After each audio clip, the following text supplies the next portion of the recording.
Lawful? God, Remember those days. Oh no. Oh, They're no. back again.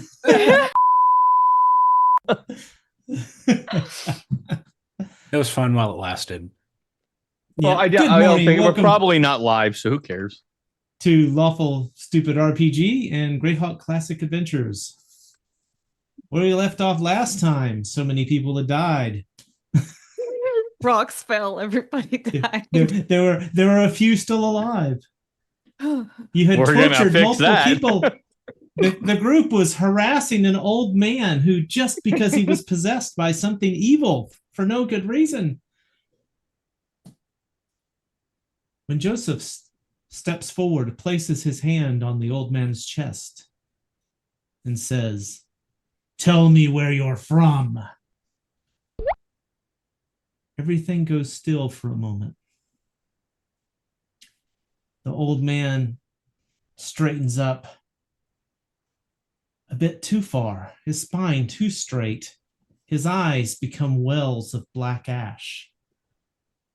And you hear in two voices from his mouth, "I am from the farthest depths and the oldest ages. I remember you, dream child. Your God dares to question me." And suddenly, a pulse of the brightest darkness erupts outward from this man's mouth. The lanterns around you burst. Dust is blasted away. You yourselves are hurled backwards as though you had been struck by a giant hand.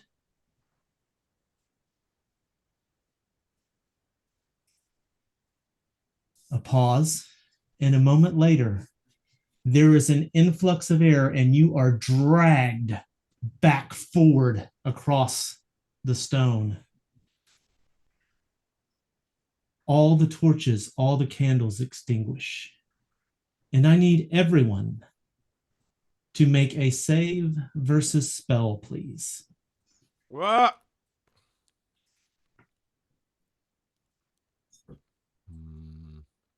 I survive. Hold on, I'm fighting with my character sheet. Same. It's all right. Same versus spells. What I get?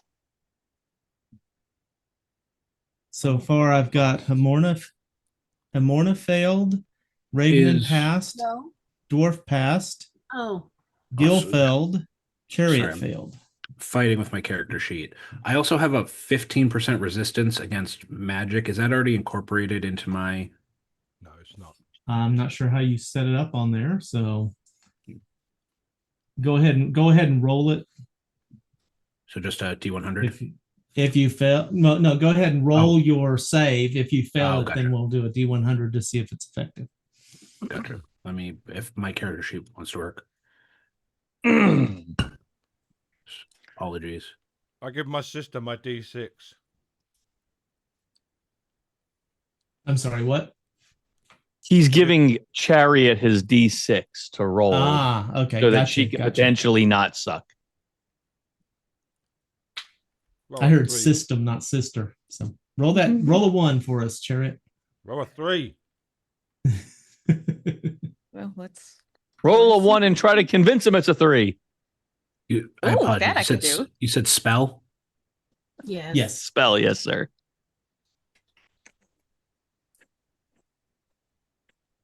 And at the intermission break, Chael will have rolled the D6.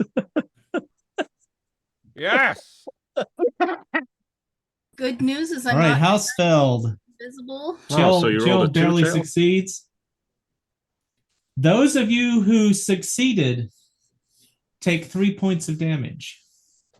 Cool, that's lucky. That Those would of kill you who failed take 6 points of damage. You are knocked prone, and any item that you are holding in your hands is dropped. Do I get to roll that resistance, or is that... Yeah, go ahead. Sorry. Yes. I keep forgetting. No, you're fine, you're we got fine. to give you a chance here. What is that, 1D100? So D100, and you want It's a D100 and you want under 15. Or 99. I'd say there's a 99% chance you failed. Okay. I believe there's a 99% chance that Tam's doesn't know what how to do those percentages.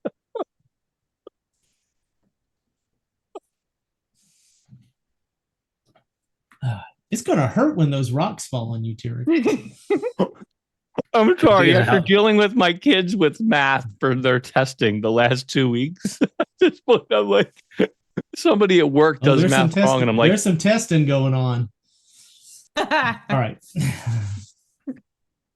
People getting a little testes. Glad you Very said it. I little in thought some of it cases. also, but I felt it was too much. You shouldn't be fiddling around on those, Gil. That's No. especially. Well, how else am I supposed to figure out fermentation? Well, that's true. Well, just pop them in your mouth and see if they're okay. Yeah. so many better ways, it turns out. Anyway, coming back to the horror of the situation, please. I can't remember if I had my bow in my hand or not. You did You not. don't now. Okay. I can solve that. You don't now. All right. As this is happening and you are being thrown against the wall and pulled back into the center, for a moment, your vision hazes and you each catch a glimpse of something. Gil, you see a round chamber of polished stone. Grubnock, the half-orc archaeologist, you see him, he's kneeling at the center of this, and he's scraping soot from an eye inlaid in the floor. It's kind of a black eye with soot in the middle. As he's digging in this, he says to the goblin crew that is around him, sweeping dust away from these shining palladium lines radiating across the marble floor. This looks like more than just an eye of Grumpsh. Tirrig, the archaeologist, is kneeling inside this chamber that should be sacred, but you get no sense that any god answers here. Silver lines across the floor, once meant for blessings, are blackened and cracked. A shadow drips from the burnt stone of the dome ceiling. Every holy symbol just feels distance and drawn away. You hear a voice cut the silence in a sharp whisper. No prayer reaches here. Chariot. Runes older than any known script to you spiral across the chamber's stone walls. They writhe like shadows cast by a fire that you can't see. As soot is cleared away from the obsidian eye in the center of the floor, these runes ignite with color. The eye is cleared, and suddenly all color in the chamber burns away to ashen gray. Uh-oh, One of the SpaghettiOs. runes flickers and turns and looks back at you.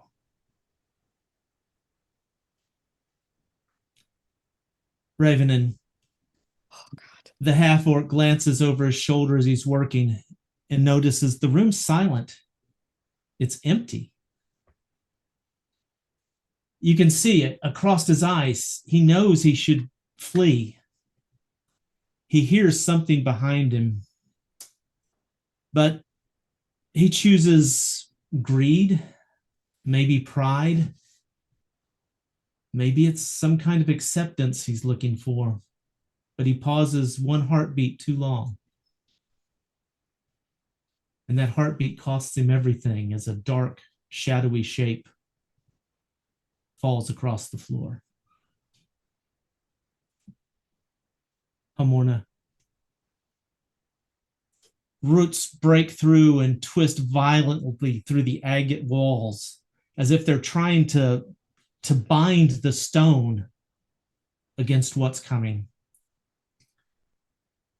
The soil that surrounds in the edges of this room blackens from below. Dust settled begins to lift from the floor, but there's no wind. Mice that were hiding in hidden cracks flee this space screaming. Through the stone, the root in the soil, you hear a name spoken.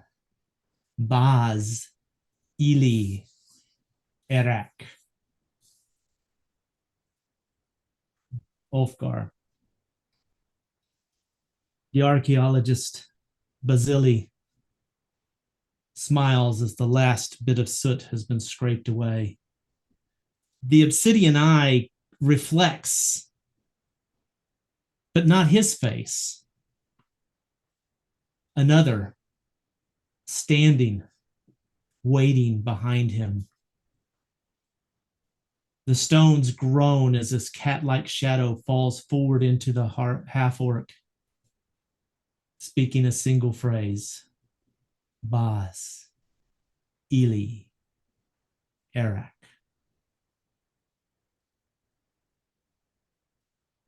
As everything calms, you find some of yourselves, you're knocked to the floor. The rest of you have been hit by something and slammed against these walls.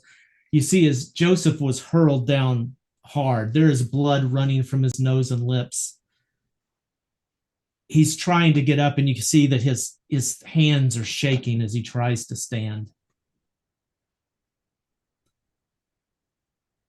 The old miner stands against the far wall, the triangular mark on his flesh burning brightly. And you can just make out behind his eyes another set of eyes searching the room, almost like it's seeking something, maybe a new body.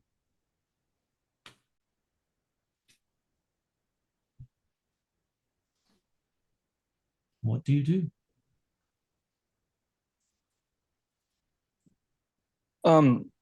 With my shield up, since I didn't fall down, I'm kind of like in that direction. I'm gonna help. Your shield is no longer, anything you were holding was dropped. I thought you didn't say. I thought you said if you failed. Oh, I'm sorry. You're right. I will let you keep holding. Go for it. So yeah, I'm gonna help Joseph up. Or Joseph. Okay. All right. Kind of keeping an eye on the entity, because it reacted with us. It just was like playthinging. With him, it actually seemed to have a visceral reaction. So I'm kind of gonna go as you go to help him up, and he takes it. He puts an arm on you, embraces, and looks at you and goes, "Thank you, brother. Stand fast." He takes a deep breath, looks at the old miner, and says, "I call in the name of the creator of all things. I cast you out of this man. You may dwell in the beasts of the land, darkness." You hear this sound, this tearing sound, like something being ripped apart. A black vapor tears out of the miner's chest, whips across the room like a striking serpent, straight into the trembling fawn in Chariot's arms. Did it die? The animal screams, its eyes go black, and then it lies still.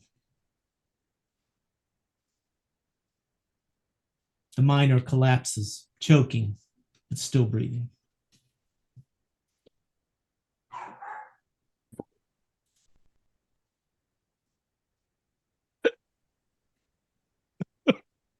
I'm gonna stand up.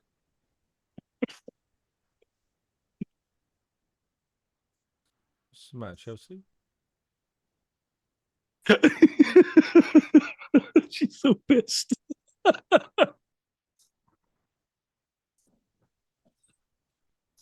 Oh dear. Oh, dear, indeed. Oh dear, oh dear, oh dear. She's just fawning over this thing.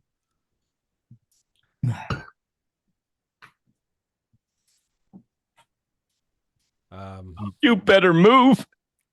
Is the miner like just like is he I don't want to say recovered, but besides like after the first few coughs, does he seem okay or does he need He's tended kind to? of like that, you know. Definitely, this has taken a toll on him. Ulfgar will get up, grab his whatever he dropped, and then go and just kind of be a crutch for the miner. Okay. Well, since we know where this thing is, while I'm kind of still bulwarking a bit in front of Yosef, I'm just gonna say nicely, Quan, start getting these people out of here.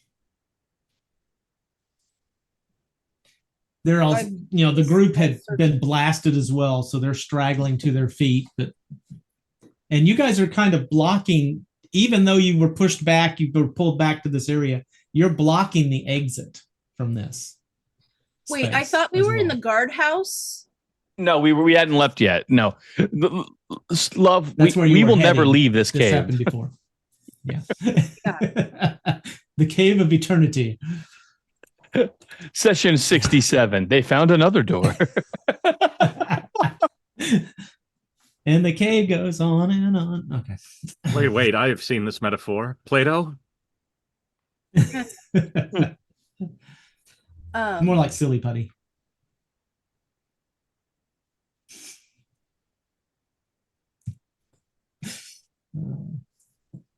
Right, so this darkness thing is inside the fawn right now, yeah?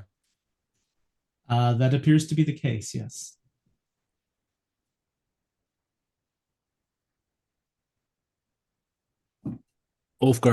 For Ulfgar, he is looking rough. Hit point wise, it might be someone's full hit points, but he's looking bad. So he's like, whatever. He's looking for someone to lead the way. He is not in a position to make decisions. How many hit points you got? 6. Okay. So you're about level with a chariot right now. I haven't got off the floor yet. Okay. Gil, you okay? No, boss. But you're alive. I think That's it good. seems to hurt like I am. Let's get out of here. Well, I Wait. wanted to do that a while ago, boss. But I stayed on your account. That's fair.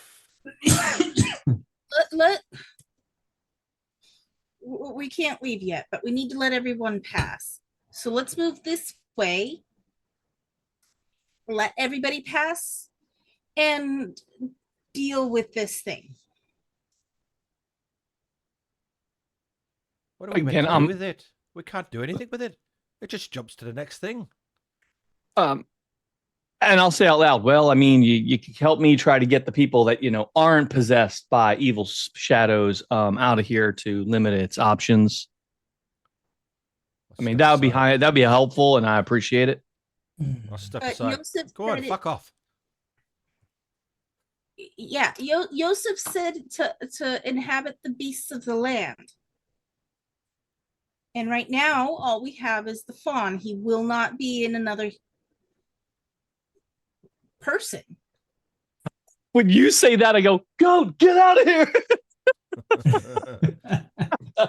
Yeah, Joseph's going to leaning heavily on Tyrig. He's going to turn towards a chariot and say, "Better a beast than another thinking soul. Forgive me." Oh, you're dead. In I've seen the that best look in Morgan her Freeman eyes. voice. And she did not. She did not forgive him. She did not.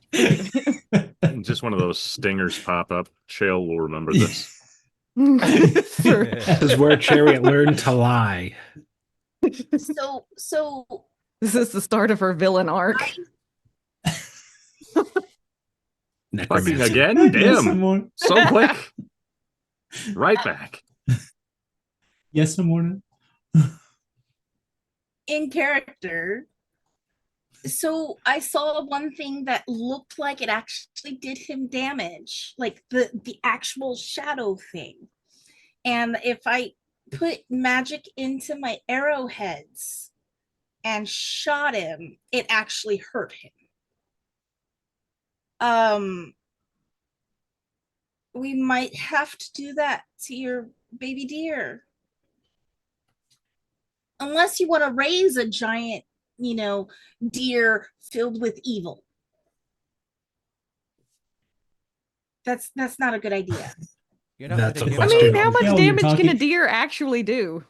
Well, once he's gained his strength back from whatever just happened, he's going to jump to something else Or jump in front of a car. What's a car? and release The car. himself to jump into something else. I've got a plan to fight the evil. I need you a mean large carts? set of headlights. The light of our gods prevails. All right, back at the table. Back at the table. I know I took us away, but I'm going to try to bring us back.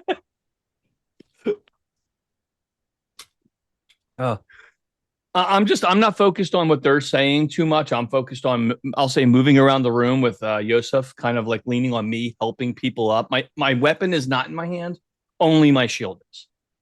Okay. So I'm using the other hand to help people up and start ushering them out. I know we've said his name, the kind of the leader of the freed people now. What was his name? Fun. Juan is who He put was in the- charge. Thank you. Yeah. I'm going to hand the miner over to Quan. Said, please make sure he gets out safely. Of course. Looking at Ulfgar, we're like, you don't look so good. Maybe you should, as well. Funny enough, I've been worse down here. Yes, but As we the- had the ability to deal with it then. As I'm the following people are whatever. passing by Chariot, they all kind of look at her and kind of, shy away and make space around her, like nobody wants to pass nearby her. Does she smell? It's probably the big ward on the end of her. Did we long pick the nose. stinky kid to be part of the group? I'm not going to leave the group.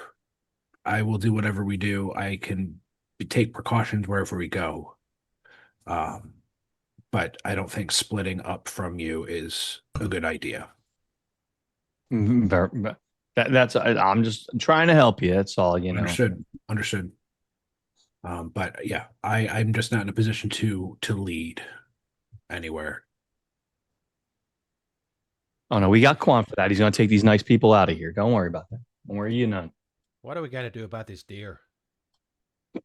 I just said it looks like something filled with a little bit of magic might actually hurt the shadow that's now inside of the deer.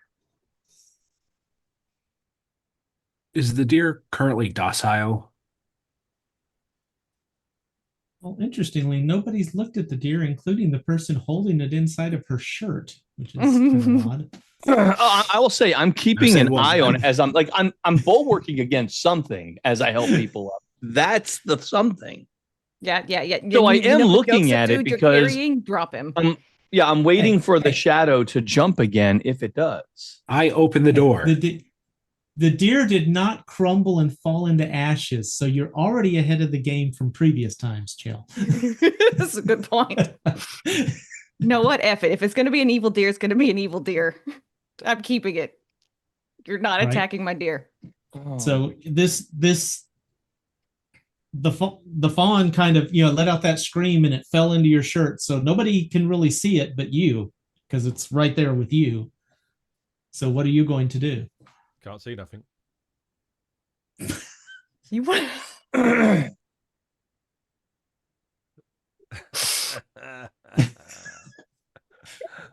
You're adopted. And once Uh, again, Adopted. I Shale just want showed you to everyone know her you were- favorite finger. The deer the deer looks around. Wow, these are the lowliest, flattest plains I've ever seen. You know, you have to go somewhere when you start aging. Ah, There's Whoa, one that a valley. failed an inspection. That's your new home. You gonna put I'll me in a send home? you a Okay, postcard. thank you, daughter dear. Thank you. Okay. You're Please- welcome. You're please for welcome. Tam. Okay, I'm looking at my deer. What the F do All I right. see? It's lying there, just limp in your arms.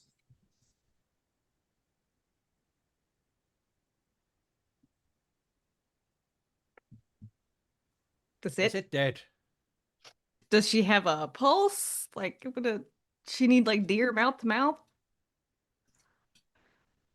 I don't know. What do you think? Maybe take her out of your shirt and examine her. No, you're gonna shoot her. I don't have my bow and arrows out. I don't know how fast you can get to those things. I don't know. I'll use. May I detect see the magic? may I see the deer chariot? Why? What are you gonna do? I'm going to see if it's living, right? If it's alive. I'll hold my shirt open a little bit. Could I do a healing check Okay. if I can find it, or if it'll open?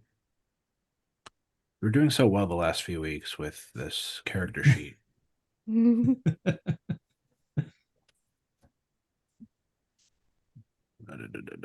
There we go. Maybe.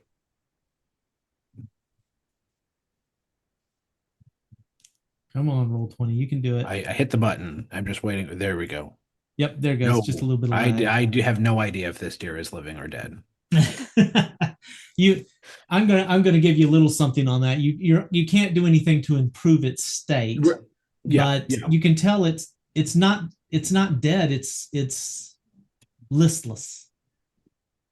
It's what? Sorry. It's listless. It's alive. Okay. It's just not moving. And as you kind of work on it and try and see what's going on, its head turns slightly and its eyes open, and it just stares into the darkest corner of the room. I recognize this, that it's looking there. Yep. We need Yep. to keep this from shadow, from darkness. We're Going we're outside. underground. Outside. Keep a light around it. Gil, Keep you a don't torch, look a so lantern. good. Again, I've been worse. Your name's not Gil. He's a little green around the gills. What's the matter with Gil? Why are you laying there? Get up. Oh, I'd rather not. Not until we're ready to go. Boy.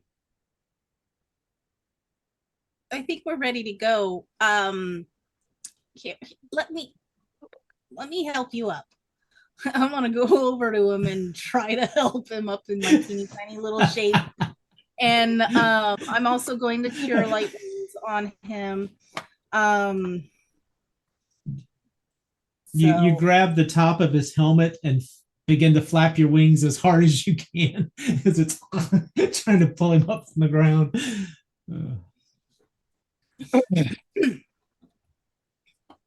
But so yes, I do try to help him up, but like he's just so big, and I'm going to cure light wounds on him. I guess I pat his cheek. Come on, get up. And that's when I cast it. So hold on one second.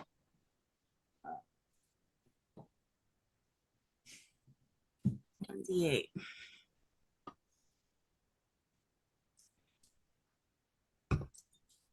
You get 2 points. Oh, fine, fine. Almost back to full health, right, Gil? Well, like a tenth as good as I could be.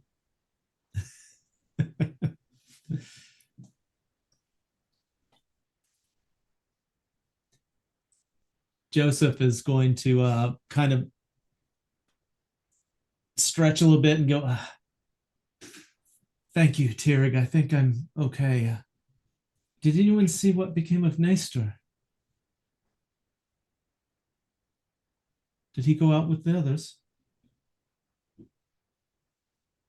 Yeah, Dwarf doesn't remember what happened to Neister. Does anybody remember what happened to Neister? So the in character, I can answer the question. No? Okay, good. None of us know.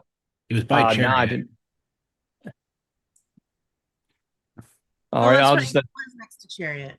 Yeah, he Yeah. was next to Oh, Chariot. fine. No. Sorry, I did not. I was not looking out for an individual. I was looking out for a thing. It's currently in that little fawn right there. But we can definitely take a head count and make sure everything's okay. Is he no longer next to Chariot then? Well, everybody got blown around and knocked around in the room, so he could be somewhere nearby, possibly. But I'll have a look for him. all right. You find him kind of crumpled up, laying against one of the stone pillars, and he's bloodied, and it looks like he may have broken or dislocated his arm. You're right there, fella. I don't. Oh, what? You're right. What happened here? Where's Basili? He's got a lot to answer for in this mine. Where is he? He's dead. Dead. So the collapse. Did he die when the mine collapsed? He died weeks ago. He was taken over by an evil thing. We had to kill it. But he's not dead. Oh, The evil thing is not dead. I remember you saying this. I'm sorry. I think I hit my head. What was this about slaves? Well, yes, he's keeping slaves. We're getting them out now. But he captured those slavers, and No. they were judged and executed by his hand in the courtyard. You're saying he was in league with them? Aye. Not him personally. He was taken over. His mind was lost.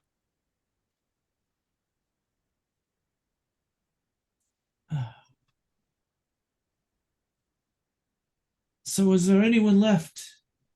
Any of these slaves that need to be brought out? We've got them all, I think. We haven't been down deeper, if there is a deeper.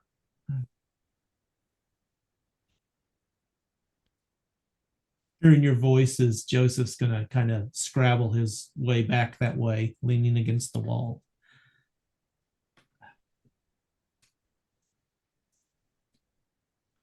We should probably check their rooms. I What? believe that Basili had a room in the guardhouse, I believe. Isn't that what you told me, Nestor? Yes. He and Glithio both. They ran the mines. They had a space in the guardhouse. Well, let's go and have a look at there then.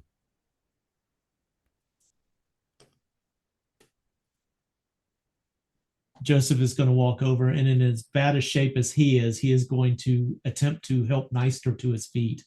This Neister outweighs him at least 2 to 3 times.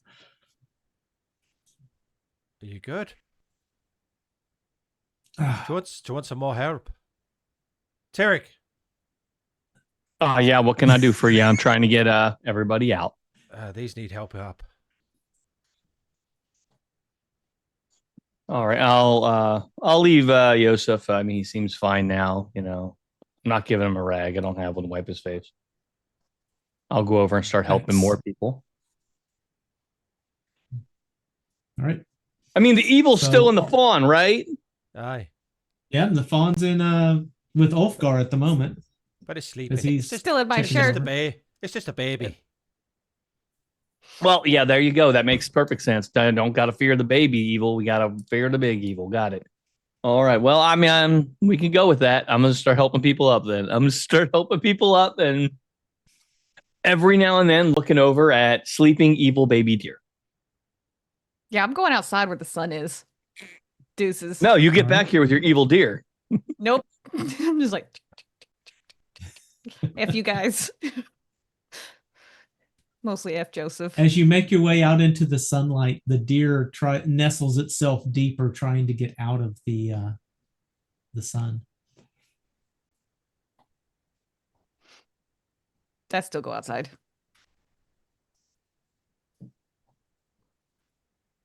Maybe the sunlight will just murder the evil thing inside it. All right. Well, it's safely hidden from the sunlight inside of your clothing, so as much Not for as it much can. longer if I take, there's I'll plenty take of it right out. there's obviously plenty of space inside your shirt. We've ascertained that. This game is about to get a I'm whole sorry, lot that more joke- interesting. Small That joke titties. is just Small, gonna, like that joke's just going to go on across 10 more sessions now. It's already started 3 ago. It's not going to end. So anyway. All right. So what happens if I open my all of shirt you- and expose it to the sun? I don't your glow. I don't know. tits. I'll leave it up to interpretation. Pappy. Maybe you should do it so we can see. Okay. I mean, that's It's unhappy. What's wrong with And your if tit? you No. do, if you do open up your shirt to bring it out into the sunlight, the only way you're going to be able to do that is not to be holding it any longer. I can hold it with one arm and like pull the shirt down and his little face is exposed. Like Okay. Well, it just digs down and nestles deeper. all right. And if little you persist in fighting it in that manner, I'm going to have you do a strength check to hang on to it. Do it. And it's possible you could take damage from its little hooves. Oh, F its little hooves. They're How- like that big. They're not. How do you want to proceed? I think it's reasonable that Chariot would want to hold on to it and do this. I'm just trying to understand Mhm. action-wise what you're doing. Because I don't want it to get away. Well, I mean, it can't. It's little baby legs. It'll fall. They can walk. Well, I've been carrying it most of the time, though. Ah, shit. I hate this game. Fuck. I mean, I'm gonna at least try to like hold the shirt back to let it get a little sunlight. Okay. It's going to struggle against you. I need you to make a strength check to be able to keep hold of it. check to we can keep hold of it.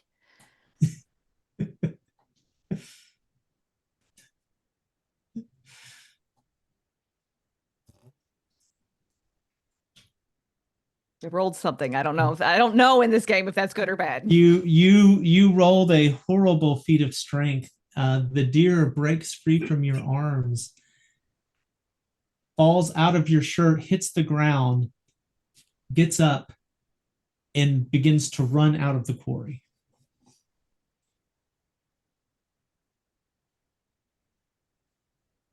I'd stop that deer.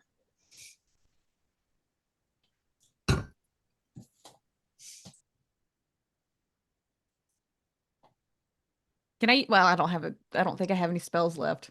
So I was gonna be like, can I just use summon familiar and make his ass come right back? Hour casting. Still, how far can that thing get in an hour? Well, it's not your familiar. It was more of a pet at this point. So. Well, only you're out there, so I think.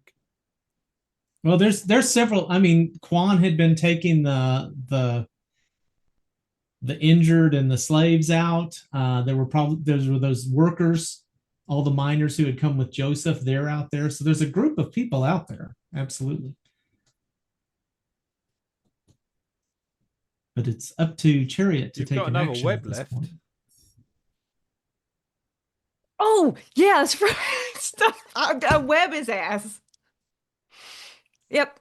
All right. Yes, I web Tell him. me what it looks like as you cast this, because you're not a normal wizard.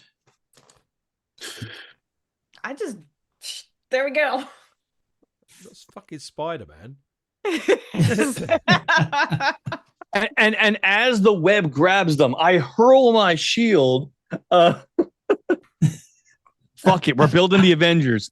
You guys better There we pick some go. shit quick. Yeah. I raise my mace in the That's air and call upon awesome. lightning. There we go. Well, really, you're not going with Hulk. It's 10 feet tall and huge. I got a big hammer. I got a big hammer thing. You know. Perfect. And I got daggers, so I must be Loki. You're Black Widow. No, Congratulations. You're Black Widow. Congratulations. You're not Loki. Then what does that Oh make? gosh. Hawkeye. You're Hawkeye. I'm You can sorry. be Hawkeye. Okay. You're Wasp.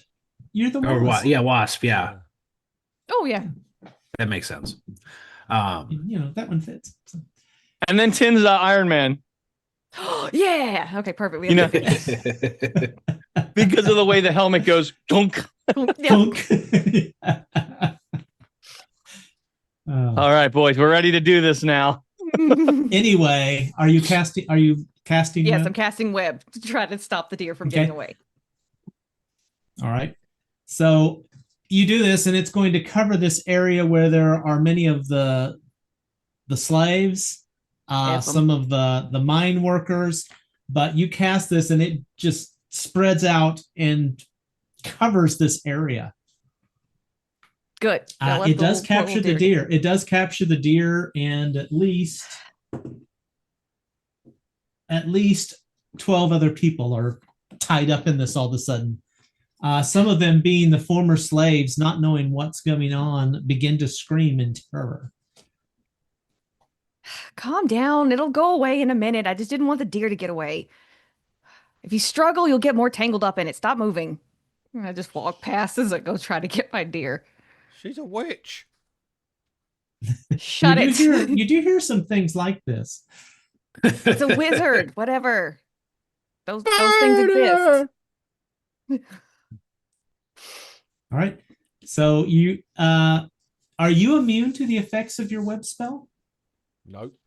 No, but I'm gonna like Mission Impossible go around the web strands because I'm on the back end of it. It went that way. Dexterity, please, to see if you can make your way to the deer without getting yourself entangled. Don't I have a thing for dexterity? Hold the phone. Don't I have a thing for that? Where's my thing? What? What you want to do? Dexterity. She's I trying to have roll stuff for that. dex. But don't I have proficiency of some sort? Like I don't know what it is in this Have game, you but got acrobatics? yes, I think I have acrobatics. Didn't I take that? Are you sure? Because of the fans? Because of the fans? Oh, you might have. Have a look. Proficiency. There it is. Click. Damn it. Know your characters. In other words, Jay, no two characters, please. I'm Yes. trying. Pinky better. Acrobatics, dexterity. Yes, I did. I knew I took that effing stuff. I knew it. Tell me some more about Let's, knowing my character. Acrobatics. Excellent. Now roll it. I rolled it. Or So there. on the- Well, on the top. A slim success is a success. C's get degrees. You make your way in, you're able to get your hands on the deer and collect it back. Everyone else who is tangled up in this sees as you make your way through this, seemingly as though it doesn't affect you at all. And they begin to whisper among themselves. Keep And whispering everyone and I'll begins leave to you look there. at you a bit more slyly than they did before. Do I have a dagger? I don't know. Nope. You didn't give me a dagger? You're not Pocket proficient in knife? any weapons, so why would I give you a dagger? Like a pocket knife? Something sharp? No. You're dangerous. Nobody wants to give you a pointy Yeah. stick. Well, this is why I can't have knives. How long do we kind of are we looking to be here? Think this will take? Because if it's going to be a while, there's something I'd like to do. If it's going to be if it's going to be less than an hour, I don't want to take the time. Well, it's going to be an hour before the web disappears, I believe, isn't it? Mhm. So Oh, you're those muted. people are going to be stuck. Who's at still least an inside hour. at this point? We told people Yeah. to get out. The fawn ran. She Spider-Maned everybody. Mhm. I think somebody called her a witch. Mhm. How many people are inside right now? I'd be inside. Primarily the party, Neister, Joseph, and lots of bodies. There might be probably the old miner Quan took out, so I think they've gotten the slaves and everybody out at this point. Okay, so if we're stuck here for, you said, about an hour, I'm just gonna turn. Gil, could you mind helping me? You got that strength, and you seem to still be able to stand. So would you mind giving me a hand with something? I suppose it could. All right. I'm gonna go check on something a little deeper down in the mine while we're stuck here. I just got something to take care of. I'll be back right quick. It's not gonna bother anybody too much. I will wait for Chariot. While I do so, Ulfgar's going to pull out a few little priest components and take some of the fur from the deer that he would have probably got on him as he was checking on it. And I want to do Okay. an omen reading, my new non-weapon proficiency. All right.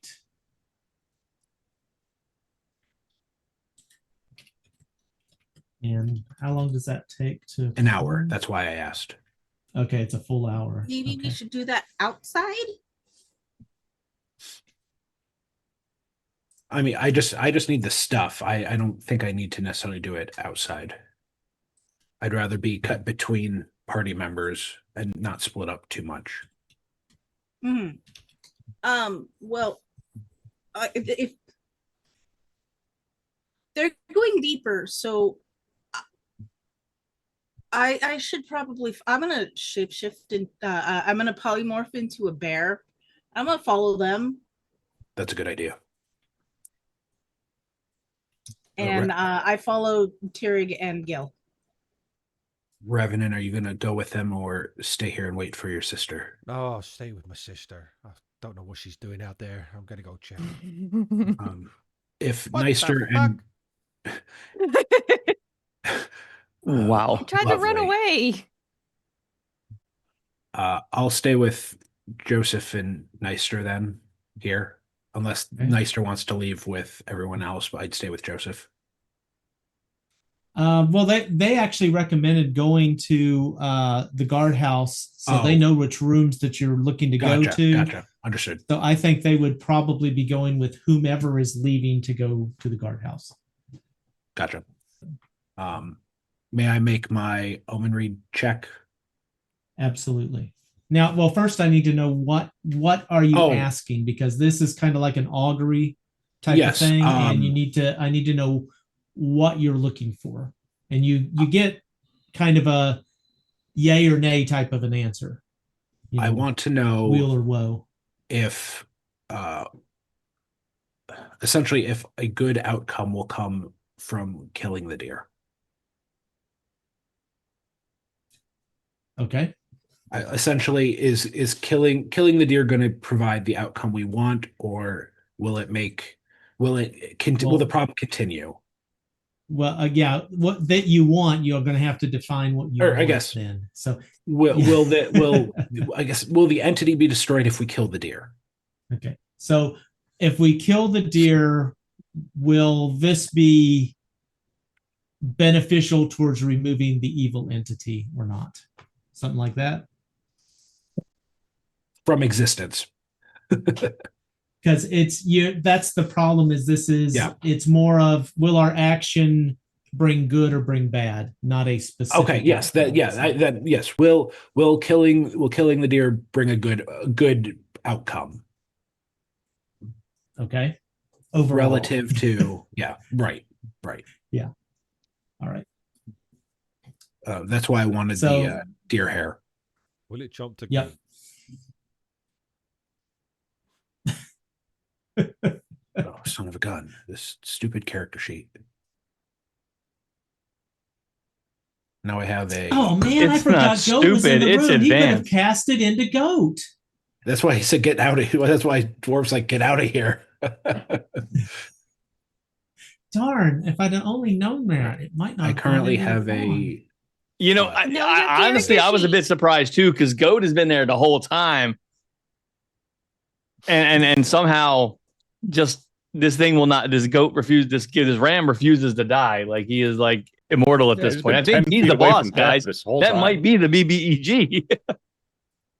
6 less All than right. 14. So your question was, will there be a good outcome if we kill the deer? Overall, not just Yeah. Like, affecting one person per se. and I'm trying to push in like, will this destroy this dark entity? Is kind of what I'm hoping for. Obviously, that I know that's not. Yeah, you're not I going to know. get that, but will it be? Is it better to kill the deer than Yeah. not? Yes. Right. It's kind Right. of what you get.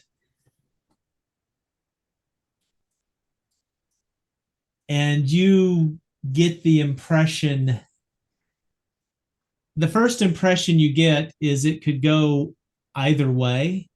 I mean, you really feel that it could be good or bad, but as you've got your intent in there of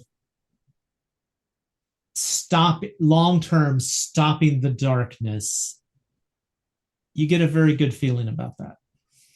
Okay.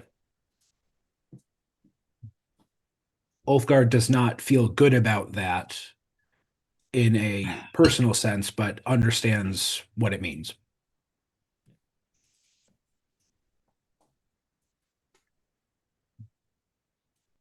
And he will wait for Ravenin and Chariot. Because I guess it'll take an hour doing this, so it might take the whole time Right. anyway. All right, so Tirig, what are you and Gil up to? Well, I think Hamora said that I she's followed. going with. Okay. All right. All right. So I'm heading down to where Master Hammersmith is, Okay. or at least where his body is. I'm taking people with Yeah. me because we might need some cover. Okay. Mostly I'm just going down there. Like the way he's down on the ground is kind of haphazard. So I'm going down. I'm gonna actually put him in a more civilized and kind of acceptable position so he's not misrepresented, and just look at him and say, I'm sorry for what happened to you, brother. I truly am. Probably would have been closer to brothers than you think. I mean, the craftsman and the explorer. So in that nature, I'm gonna ask Morden and Moomin to watch over your body and bless you properly, protect you, keep you from any further harm or desecration while I figure out what's the temperament of the people upstairs, see how they revere you or remember you, so that we can either bring you out of here as the man you were, lay you to rest down here and let your memory exist as you were, and make sure that you are protected in name and body.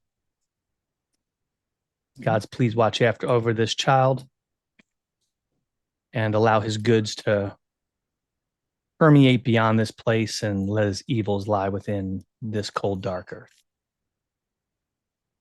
And again, just put him in a good manner. I'm going to take the extra cloth blanket I have from my bag. I'm going to lay it out. And with my ink, I'm going to write some holy symbols on this cloth, use some of the rocks in the area, and secure it. Roar. Good. And then I actually say that. And then I polymorph back into myself. Why don't we just take him out through the other entryway? And I would like to. I would, but it's not an unknown passage. The problem is that Basili Iraq is well known down here amongst the slaves that were here kept. Now, free persons, they're going to go above and speak to pretty much anybody and everybody that has ears. They will not speak kindly. So before I remove the body from this place in either direction, in a manner that we could be seen as giving aid to their tormentor, because I have to be mindful of their pain. You know, Baziliarak did terrible things, but Master Hammersmith did not. They don't see the difference between the two, and that's what I need to decipher before I make that action. If they see Master Hammersmith as only Baziliarak, then there's ways we could maybe get him out of here if we can convince them that they are in fact two people. But if we can't do that, removing him from here is going to look like we are diminishing, making what happened here bad. So we could either take him out, return him home, which I would like to do, but if circumstances do not align, lay him to rest here and then allow his good name to go forward. If his name is besmirched or tarnished at all, we don't want that, then it is going to affect his family, his clan, and could have wider implications to, our culture. So I do need to be mindful. Okay, I understand that, but everybody right now is up at the entrance of the mine here. And if we follow the water all the way out, we can take him onto the captain's boat without having to deal with any of the townspeople. So, question for the DM: when we were at the Overlord's home, was there and where the guard tower and everything was, did we have a view of the boat at all, or any of the paths?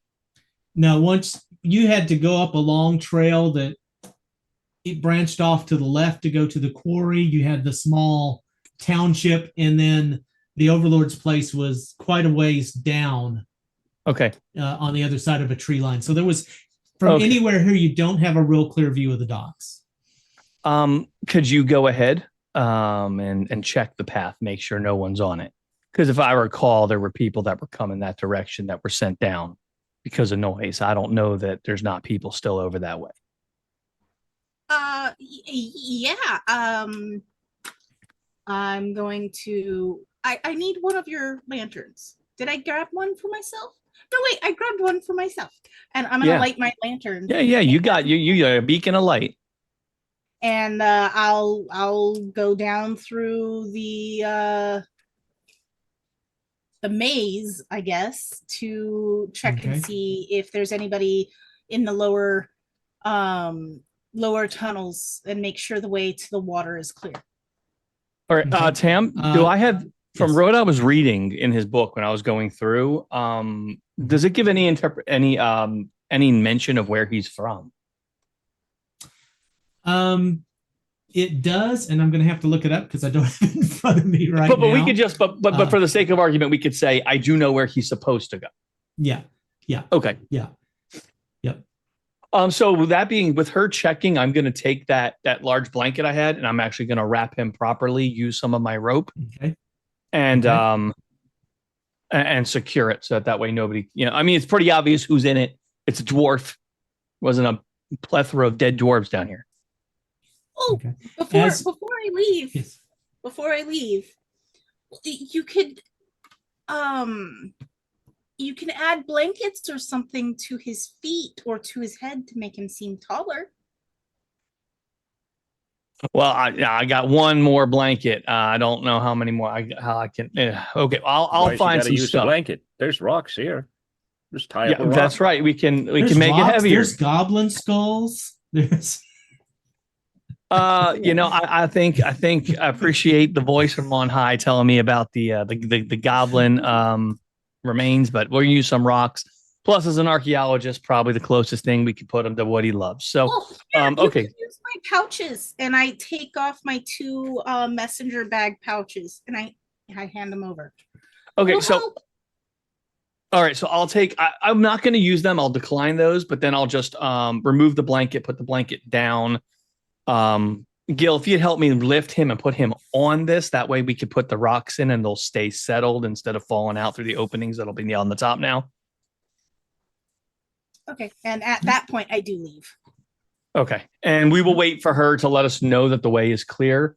While she's doing that, I'm gonna say, Gil, we should probably just go get Goat so Goat could carry him out of here. Make it easier on ourselves.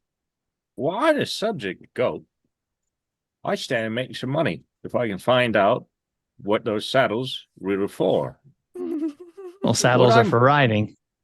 Well, yeah, but what kind of thing is it meant to ride? I stand to make a good sum of money on this. Well, I mean, and I appreciate that your excitement about this, but this is not. While I'm trying to find a way to bury a fellow dwarf in honoring Grace, probably not the best time to be talking about making money. Oh. Well, I suppose, maybe. But, well, I figured there's not a lot of time to talk about these sorts of things anyway. And well, I will tell you, it like making belongs. money, don't you? Oh, no, actually, I don't care very much for making money, but Oh, so that was just a story then. yeah, I don't make money. If I make money, I use it for what I need to use it for, and then usually I will give it to others who need it. I always keep a little bit on myself for odds and ends and things, but I don't generally use copious and exorbitant amounts of money. I mean, I like that you want to gather it and that it's helpful to you and that you can use it for drink and excitement and your future. But I'm not kind of worried about such things. Ooh. You put all them funny little letters on the cloth there. Yes. What's it supposed to do? Well, these are markings for my gods and some of their prayers. So it is my belief that by using my words and my faith and my blessing, that hopefully the gods will in turn see fit to bless those symbols and keep the body safe from additional harm. It's a protection. Oh, it's like them thorns and grains. Yeah. See, you know what? I know that I don't have to tell you nothing. I just got to lead you down the road a little and let you figure it out. And every time you get it, you're always surprising. Well, we should go and get Goat then. It'll be a lot easier than dragging him and all them rocks around. That's a great idea. I think we should do that. And so we're going to head and get Goat real quick. Right. I'll get back to you on that in just a second because Harmona, you are heading down the ramps, checking everything out. Yeah. One of the first things you notice is the smell. I mean, there's so much rotting dead fish. We People, also burned a lot of goblins. There's a lot of burnt meat smell. But as you make your way down, flying around the thing, you pass all these bodies that are left decomposing. You make your way down. You see nothing in the lower areas of this. She's also supposed to be checking the path to the boat. Yes. Yeah, that's what I'm saying. She's gone through all that. Yeah. As I pass everything, I apologize to everything that's died needlessly. And I once I've confirmed everything is clear, I head back and to let them know that the path is clear. There's no living creatures in our pathway. Very good. Ulfgar, I sent you a message in chat. Could you check it real quick? I wanted to confirm something.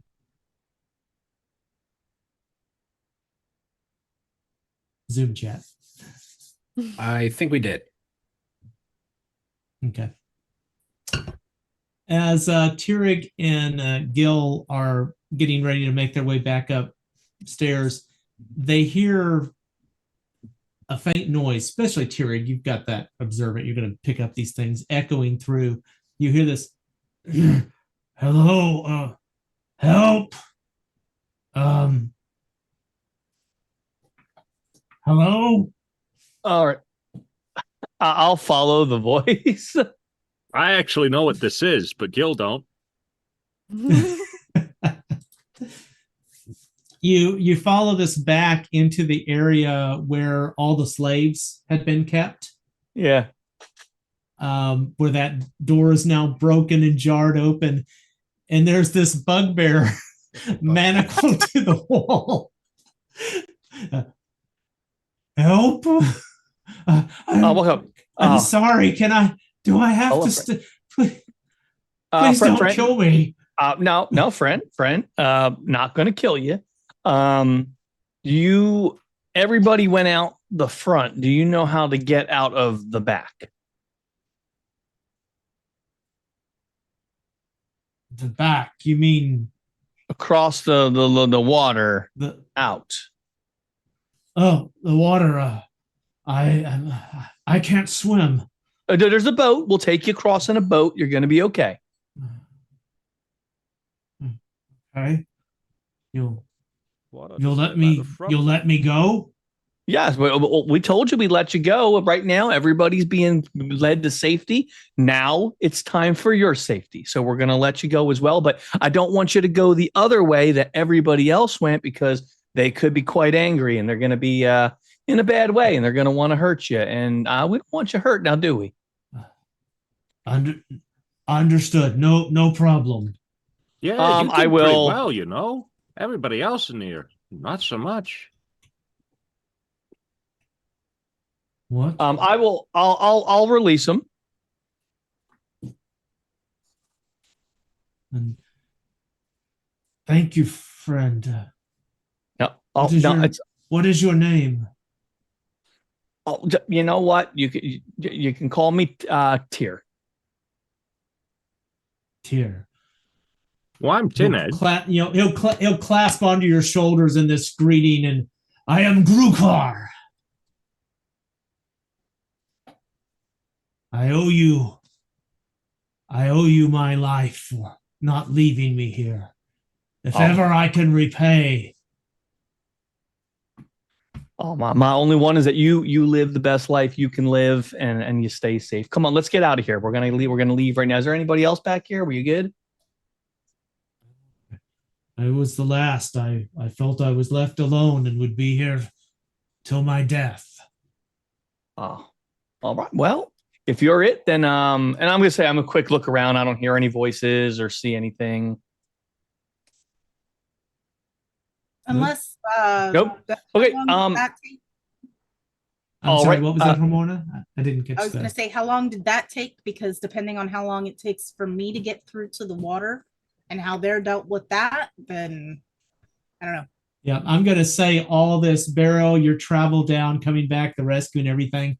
This is going to be easily, with the burial rites and all, about 40 to 45 minutes worth of stuff that has gone on down here. Okay. And we'll take the bugbear and goat. We'll go back down to where we're meeting Amorna. All right. Very good. Ravenin, what are you up to? We're outside. What the fuck happened here? Why have you webbed everyone? Well, I didn't mean to get everybody, but I was just trying to catch the fawn. She was running away. And I didn't, sometimes they jump and stuff, so I had to make sure. So like if she... Can the thing even run? I'm sure you could have just jogged to pick it up. Well, I didn't really think about that because I figured the gods above were probably being assholes, so I just went ahead and webbed it so she couldn't get away. Gotta stop listening to these other voices that tell you to do web on things. I know, it's almost like an evil older brother said, do web and let's see what happens.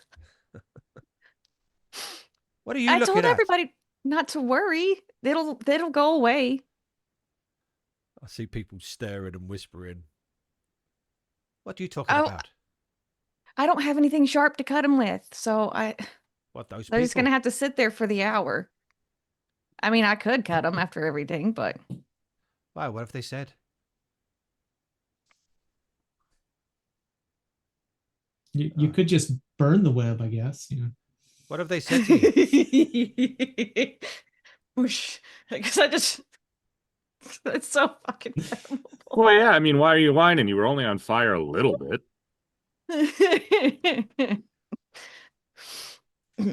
I hope nobody tries that. What have they said to you?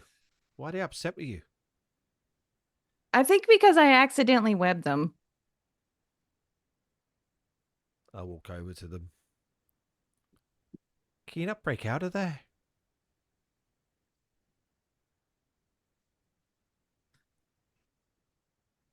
Talking to the miners. Or slaves. They're like, and as they pull on it, you can see they're trying, and they just get more tangled up in this. It doesn't come off, and it's. Well, I mean, it's a web. It'll dissipate. And one of them, his hands all tied up, tries to point at Chariot, and she did this. I know. It's funny, isn't it? You better not be angry with her. It was an accident, mostly. You're lucky she didn't turn you into a newt. I was a newt. She turned me into a newt. I got better. Y'all got better. I'll try and help cut him out. All right. You're able to make some progress on this. You've dealt with her webs recently, so you kind of know a little bit about how to not touch it yourself as you're scraping this away. So you make it easier on him than me. Your kukris are just getting coated in this stuff. So you're definitely going to have to clean these things off or wait till it evaporates on its own before you can put them back in their sheaths. So, and you're going to have to use one for a bit, and it's going to get so gummed up, you're going to have to set it down and switch to another one and work your way through as you free these 12 people who are. Oopsie poopsies. Do I hear any of them, any murmurs of witch? Oh, absolutely. Oh, really? And you hear them talking about the thing that they say is, I've seen magic before, but the way she did that wasn't like the normal wizard you see. There was something odd about it. It was unnatural. And this is someone I'm cutting out of the webs currently. Probably people around. The person you're working on with the sharp objects isn't going to say a damn thing you've already threatened. Yeah. They're not going to say anything negative about Chariot, but there are other discussions from groups around. Yeah. So he knows that I've turned around to see him, like holding two kukris in my hand. I give him the eye. You want these embedded into your skull, little man? What? You're talking about. I know she's with you, and I don't mean anything. It's just, it's scary, and the creature she carries with her. There's something odd about it. Oh, there is now. Do you not see it? It wasn't before. We're too busy down here saving your asses. You remember that? We appreciate you. I'm just. I bear her no ill will. It's just there's something unnatural about her. Well then, I suggest holding your tongue before I cut it out. And they'll just kind of look down and. Thank you. I'll continue turning around and look at the other guy in the web. Yeah, they're all just like quiet and they won't make eye contact with you now. Yeah. I cut them out. Their tongues, that is. You cut them out of the web, tongue first. Yeah. All right. Very cool. So Ulfgar, by this time, your omen reading has completed. You guys have Hamorna's got your goat. Keurig.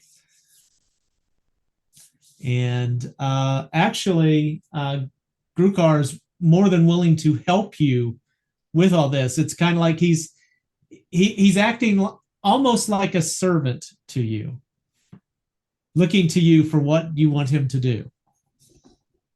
Yeah. So, but now with Goat down there, if is it Grugar or Grukar? Grukar. Grukkar, just for KKAR. Okay, reference. thank you. So I'll just sit there and be like, okay, I'll situate the rocks and everything, tie it up. Like, all right. And I'll just look at Gil and just nod and be like, Grukkar, would you mind helping me lift this? I mean, you look like a real strong guy, and I'd appreciate a hand. And just grab the bottom lightly and move it up. And then when he does it, I'm he'll grab towards the head then and put an arm in the middle, and he will lift it. And he could easily lift it himself, but he can tell that you want to do this. So he's trying to take the weight, but not take all of it, you know? And I would obviously be aware of this because I have lifted people before. And so I'll be like, okay, I'll put it on there and secure it. And then be like, thank you, friend. I appreciate you. Gil, have you heard or seen from Hamorna at all? Yeah, I'm right here. Oh. As I guess the room starts glowing when I bring the lantern in. The way's clear. Okay. There's no living creatures down there. I feel bad. No, the way you said that's unsettling and reassuring at the same time, and that's pretty interesting. Considering what we dealt with a little while ago. All right. Well, before anything else, this is Grukar. This is Hamorna. You already know Gil. She checked ahead to make sure nobody's in our way so we can leave here without being stopped. And yes, I am flying. All right. Wait, you're visible, right? I am visible and I am flying and I'm holding a lantern. So I will point out it has been an hour. Okay. So Ulfgar, Chariot, Raven, and you know that Tyrig said he was going to go do something and he'd be back, but you have not heard or seen anything from Tyrig, Hamorna, or Gil. To be fair, we were in this cave a long time. We know it could be a bit. I'm could not take a little while. Yeah. Ulfgar's not terribly worried. Another hour, maybe, but cool.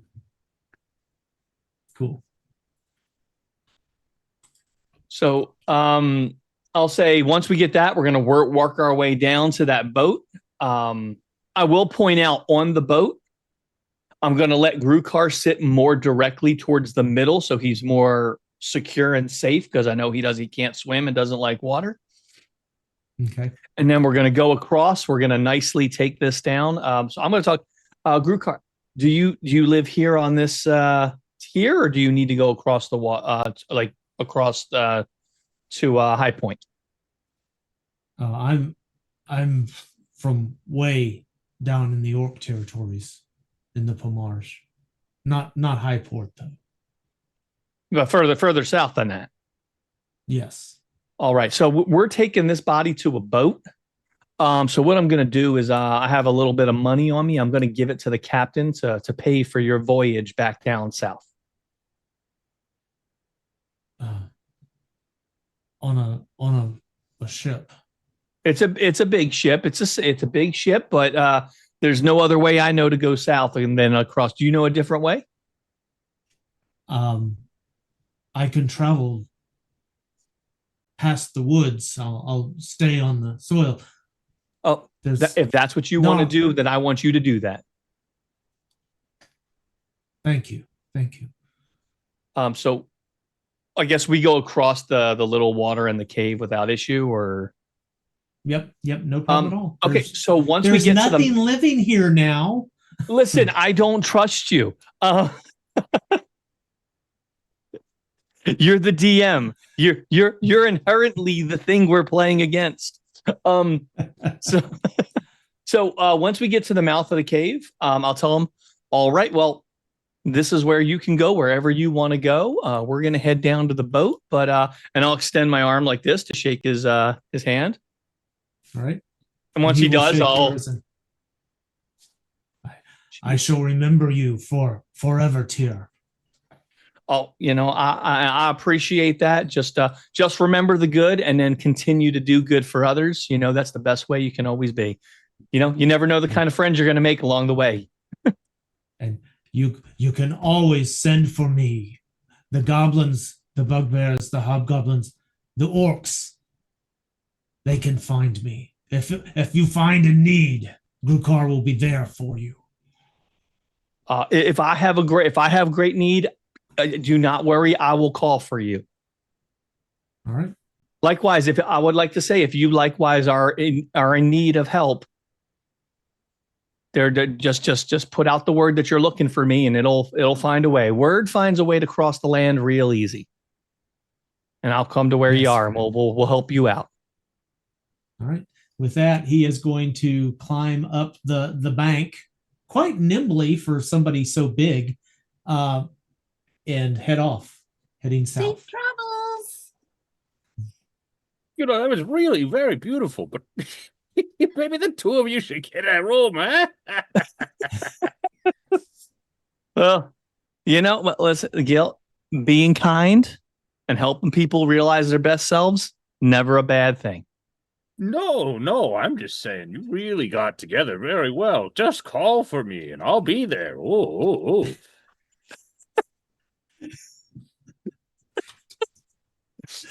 Well, we got stuff to do. So we'll take this body down to the docks and just give word. I assume it's the boat we're taking back, right? We know that we're taking this boat back. Well, you arrive back at the docks, and there is the buxom gull. It appears to be half loaded with a bunch of quarry shale and quarry materials, but the crew appears to be unloading it. Captain, what's going on? Looks like she's going to turn and go, well, I was getting a shipment to make my money on the way back, but I understand there's something about slaves. Yeah, there's some bad business going on here. They got to work this out amongst themselves. It seems to be a little bit more than just simple. I hate to say it's simple, but saying it's slavery would be very simple compared to what's actually going on here. So, but when we head back south, we have a slain person we need to take home. Is it possible to put them? I'm sorry, but I've agreed. Many of the slaves are from Monwall. I was going to take them home. That's why I'm unloading the quarry materials. Which way is that? That's going to be very different than the path you're going. That's on the other side of the bay. All right. So I'm going to step away a little bit and say to Gil and Hemorna, unfortunately, it looks like we've been dealt a little bit of a blow. Don't want to say it's too bad, but it looks like, first off, I can't, in good faith, put this body on a boat with the very people that would identify it should somebody get a little nosy and go poking around. Master Hammersmith deserves better. I'll leave it up to you guys, or not leave it up to you, but I'll ask your view. How do you feel about burying him here? The place where he served and worked and eventually gave his life. Well, my question is this where he actually was when he passed away? I don't think so. That image that I got did not seem like it was here. I believe what was my part of the vision? I think I wrote it down. Let's see here. Go back Okay, up right there there. to it if you need it. Oh, no prayers reach here. I Yeah. saw when he knocked us backwards. Let out his little magical prowess. We'll say. The room he was in, the way he was acting, the things I heard. This is something that happened to him. It was not him. He was very much alive when he was here. He lost his life here. So it was here? Because what I saw was the room, but the walls were wrecked with the roots and vines, and the animals that were hiding ran away, and they were not the description of the room that we saw. Yes, I will say, Tam, based on what you told us, is that the room that he was in? Like the room where there was the crack and Similar, but the colors are different. The eye on the floor here was green. Oh, okay. Well, you just muted. You muted. Wow, I'm a genius. I cast silence on you, Deering. Very smart. So I'll say, yeah, well, yeah, no, I think you're right. But moving around with a dead body, I feel it'll raise maybe one more question that we want to answer. Two, we don't know where he lost his life, but we know where it ended. And given that it seems mostly thanks to the disappearance of a small little, the little fawn being, all kinds of possessed and whatnot, we can reasonably assume that at least the area in that lower level is where there was actual excavation would be a good place, I think, to bury him where work was being done. He was an archaeologist, and so the best we could do is leave him somewhere where not leave him. I mean, we'll bury him properly, but where there would have been digging, where there would have been his craft. And then we can send his papers and word of what happened to his family. We'll cover up the dirty bits about, possession and death by shadow figures. We should know what exactly happened that made him die. Or do you want them? I believe what we could tell him. Well, here's. I believe in triaging the person and the mind. So kind of my thought process is we let them know that he was working, and while he was working in a mine, doing what he did, excavation and archaeology, he lost his life. Let them grapple. Let them get over the fact that he is, and this, I'll tell you right now, as a dwarf, losing your life in excavation, this is not a new thing. This is something that they could reconcile very easily. And once they reconcile with that, then we can proceed to provide more information. Because if you hit somebody emotionally and mentally with too much at once, bad decisions are made and opinions. And again, the biggest thing is what he did was not him.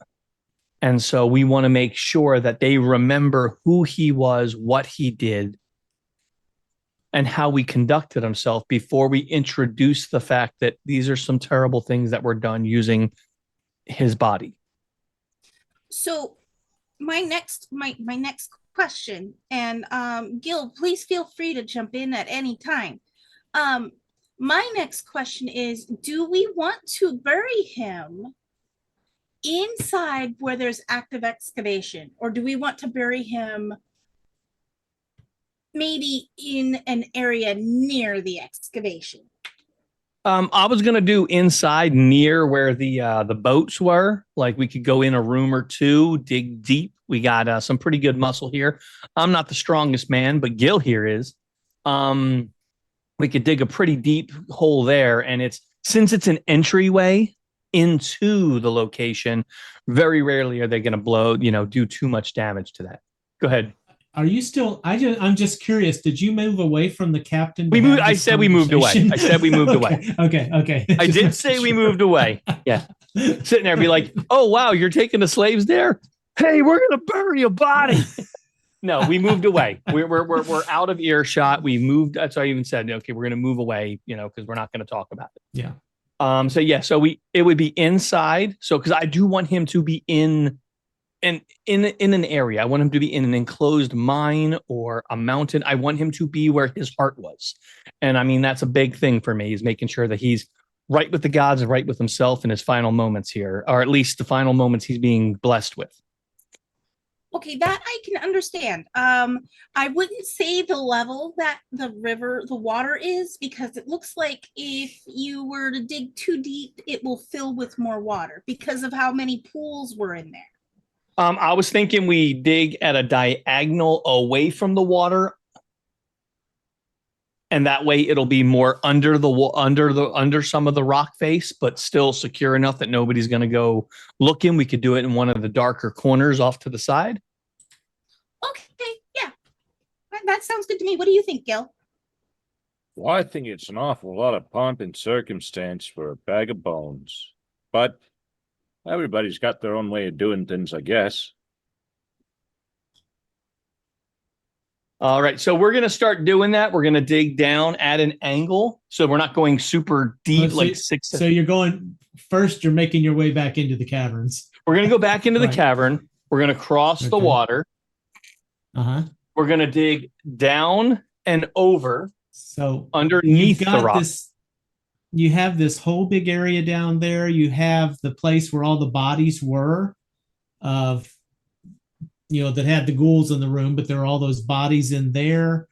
You've got the big pond in the middle. Whereabouts inside this? Well, I want. Hold on. You've got the whole floor where the obelisk and everything else was. Hold on. This map is huge. I was thinking more. So you see right here where I'm pinging. No. It's down towards the bottom. Okay, I see it now. Yeah, off the beachhead. Yeah. So I'm thinking like right here, at an angle like this, like maybe 45 to, about 45 to 40 degree down, a couple feet, good amount here, good amount. And then, so that way he's more under some of the rock face or directly against it, but they're buried down deeper. So it's a place that, one, it was super dark there. And so we can always pat down. We got, between me and Gil and Goat, we could pound this thing down to the point where it looks like it's never been touched. I can also, change into an animal that's good for digging, like, I don't know, a badger. Yeah, you could do that. And then we have plenty of shovels and stuff in the very next room. And pickaxes. So we do that and we bury this body. I'm going to leave the cloth. I'm going to take out all the rocks. Obviously, I'll roll them into the water so that way they're not obvious, like all in one spot. Okay. And then I'm going to leave the cloth with the holy markings. That's staying on him. I'm not just dropping them down there. Mm-hmm. And then we'll refill the hole. We're going to pound the ground into this thing to where it looks basically like it's untrampled, unused. Any extra dirt that's like would make it look mounded, again, throw in the water. So that way, because we do want to look this, like, make it to look undisturbed, like nothing happened here. All right. So you're not going to leave any kind of a marker or anything that he's buried here? I'm going to put like markings on the wall. But they're going to be, it's not going to be obvious. Because again, I don't want them to, he just enslaved like half the people here. I don't want it to be obvious that something happened here because they may want to dig up the body and find out who it is. So I'm just putting a few notches, like to the one to the far side and like two others. They're not even over the grave. They're further down and they're spread out far between them. So that way, if somebody comes, I can tell his family, look for these markers and then go an additional 3 feet down the wall.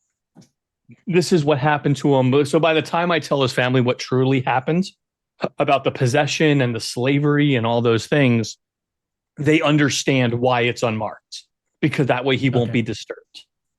Yep. Okay. Very good. There's a lot of thought going into this. Yep. I just want to note it for future reference. So thank you. Yep. I don't think it'll ever come back to haunt you. Yeah, I'm pretty sure it will. And I do it pretty much knowing that it will, but this is more important than not. All right. All right. So Okay, you finish up your work. This additional work's going to take at least another hour, maybe two. That's fine. Yeah. A helpful badger digging and all this kind of work. That is a lot of effort to be going to. Yeah. So upstairs, they've been gone for several hours at this point. The web has now, disappeared. So what are Chariot, Ulfgar, and Ravenin doing at this point? I'm going to say that Neister and Joseph would have hung around a bit, but both of them being injured, they are going to make their way back to the guardhouse and say that they will meet you there.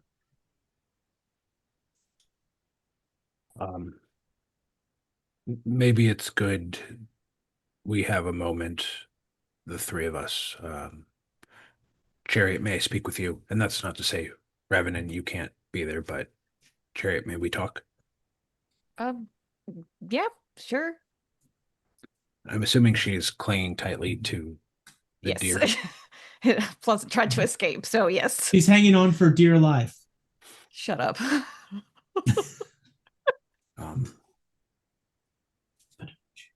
While you were outside, I had a revelation about what we need to do. And I think in the end, this is helping your friend, this deer. This is not something I want us to do, but I think it's something we have to do, not just for everyone here, but for the deer. I think this is best for the deer. So we can help her?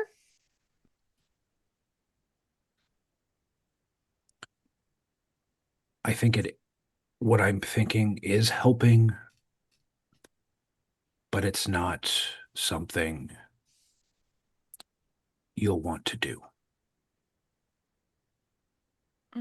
I mean, if I have to turn her loose, I guess. That, I think, is a bad idea. Then what do we do? It needs to die, sis. I was going to say it in gentler terms, but your brother. That's why I like Ulfgar better. Same result. If I truly thought there was another way to do this, I would help you do it. But I don't think this is really your deer anymore. It is just a shell for that shadow. But I mean, can we not make it go out? I think if we do, your deer will still be dead, and we need to find something that is less painful. We can do this as gentle as possible, which I know is a weird way of phrasing that, but I think if we take care of it rather than this entity being ripped from it, that is a kindness to the deer. There is that said, though, but what about the shadow after that? Where does it go? So while you were out there, I remember my mother. She was a very gifted person and could read signs and omens. When I checked on the deer's health, I had some of its fur, and I attempted one of those same rituals. And I got the sense from that the best outcome would come from killing the deer.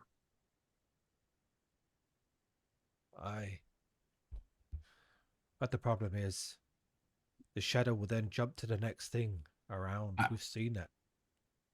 I could be wrong, but I think with what Joseph did, this could be its final vessel. again, I am still learning. I am not saying this with 100% confidence, but I think if we're able to, uh, my fear is doing this with a crude weapon. If we're able to meet up with Hamorna and use um, one of those magic arrows, that is an extra level of helping this process. Aye. I'll place my hand on my sister's shoulder. And Ulfgar is pained saying this. This is not something that is. He's not saying this lightly. I know this is painful, sis. But it has to happen. You know that. Well, can we at least ask that stupid guy if that's what he did? If this is supposed to be like the final? Because I don't want to just kill it for nothing. If the shadow's going to jump out, then there's no point. I'll just have an evil deer. We can talk to Yosef and see if he has any more guidance on this. Fine. Where is Tyrick and that anyway? He's probably getting hung up on that body. Oh, what shall I do with the body? Let's bury it here. Be nice. Hey now. Dick. It's been a Do you know what I was doing? Hold on a second. No, he does not know what you're doing because you didn't say. Chariot, I would ask that you let me hold the deer. You can stay right by me and, be by it, but I think it may be best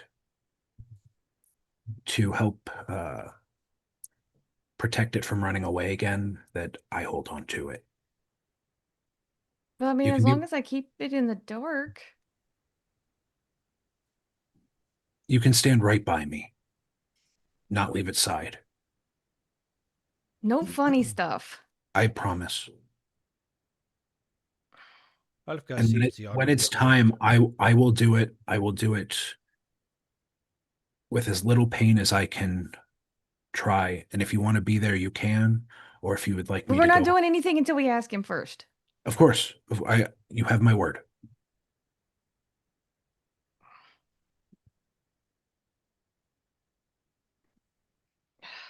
Fine. She'll grudgingly let him take it.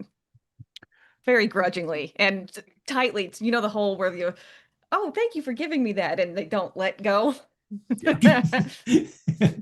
Ulfgar is going to acquiesce, isn't going to fight that. It understands what this means. And thank you. I know this isn't easy. We're asking him first. I promise. Aye, let's go and ask him now. Fine. All right. Then I think the three of us go look for Yosef. All right. I think this is a good time to take a break. So let's break for 10 minutes and then we'll come back. Hi guys, don't go anywhere. We'll be right back.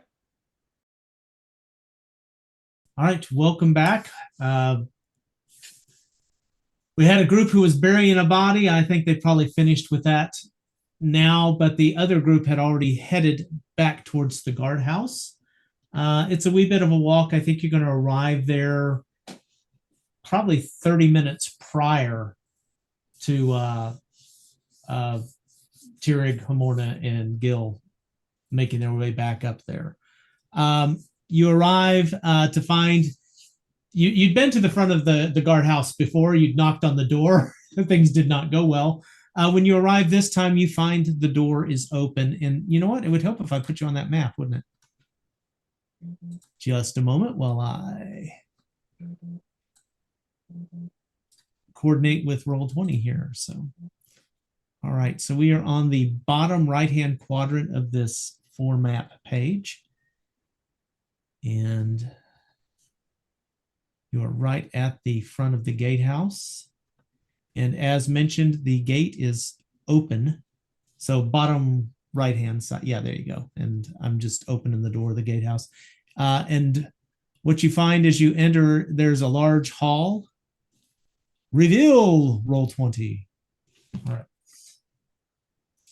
And inside there, you see Nystor and Joseph and a couple of the guards.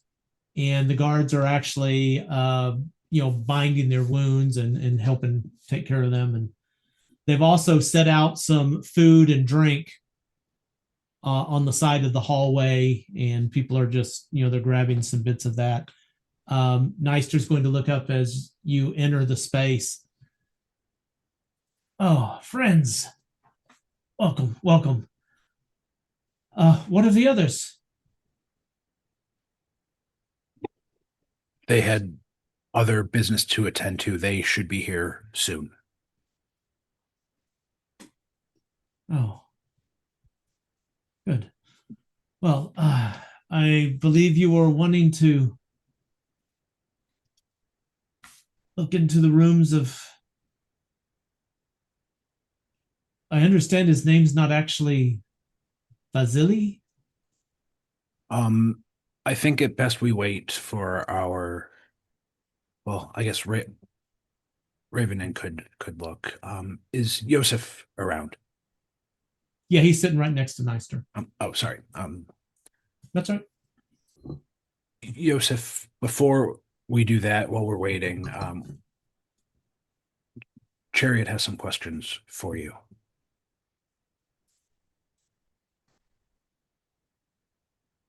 He's just going to look over. Yes? If you wouldn't mind, I think, no offense, Nystor, if we may have a couple minutes. All right. Joseph kind of struggles to stand up, and Nystor is going to look at him as he stands up and remember what we discussed. The offer stands. I think it would be good for you. And Joseph is going to pat him on the shoulder and go, I'm giving it due consideration, friend. I will go help him up. And okay. And actually, he's going to guide you down. There's this small room at the end of this.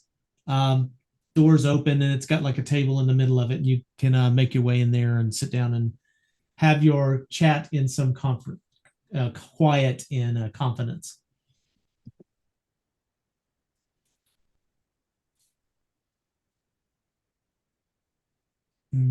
He's going to settle himself into one of the chairs and, Ulfgar, would you mind stoking the fire a bit? I've got a bit of a chill, I'm afraid. I'll go take care of that. It's right in the corner of this room. There's a fireplace. What is it, Chariot? Do we have to kill the deer? What? Do we have to kill the deer to get the stupid shadow thing out? You made it go in there.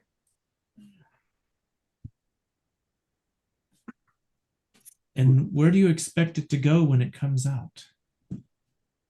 I don't know. The hell? A tree? And he's going to look at it, and he's going to look at the deer, and you can kind of see the deer's got this look, on its like on its muzzly deer face, kind of this, not happy look. And he's, well, if it were to come out, for the moment, I don't think it's going to be able to enter a person, but then it's just going to wander off somewhere. And we still don't know what its full intent is. Well, I mean, I guess doing shifty, shady, evil stuff.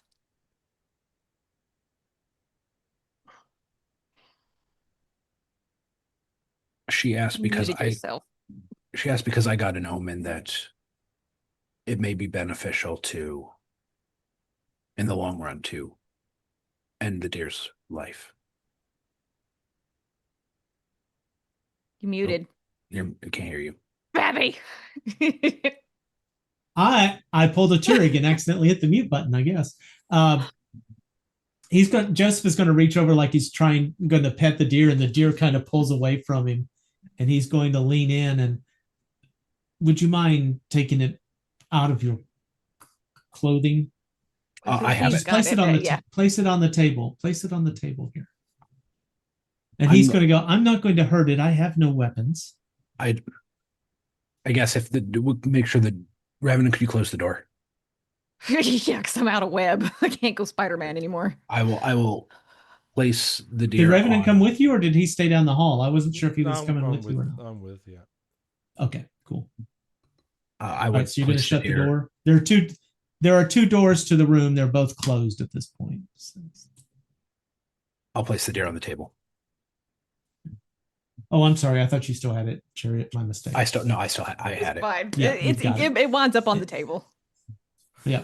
He's going to look at it and he's going to take its hand in its hands, and you can tell it's kind of resisting a little bit. And he's going to look at it and it's, so what will you do if I let you leave this thing? Are you going to harm this animal when you leave it? And it kind of, stiffens a little bit.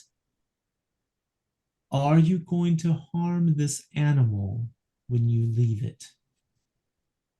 And he's going to.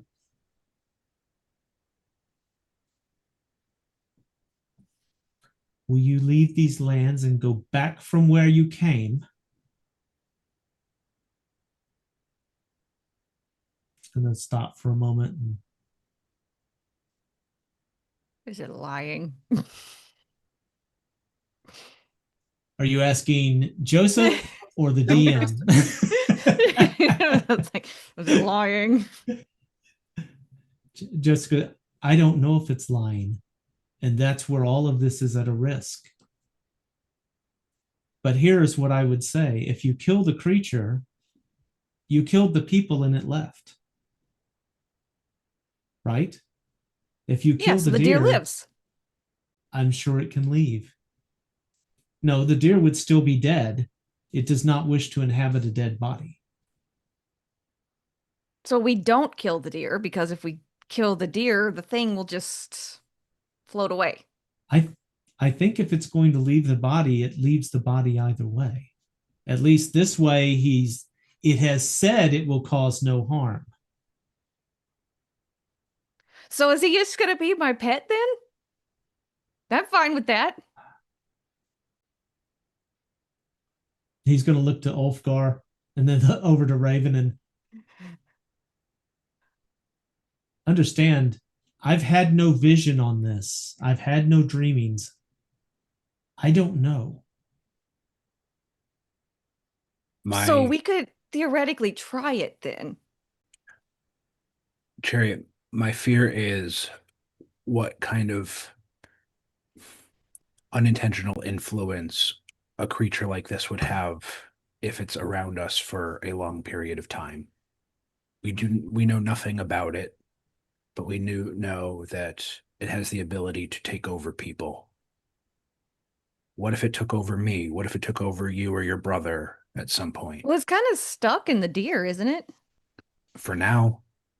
So if we kill it, we let it go. So we should just leave it in the deer like an experiment? I think that is tempting fate. But if we kill the deer, then we release the thing. And then what if it takes over you anyway? We can only right hope now it's contained. We can only hope that it is a creature that is bound by the deal it makes, by the agreement it makes. Oh, didn't it just nod to say it would leave these lands? Yeah, but it could be lying. It could be. I have to think with the omen I got and this moment that it isn't.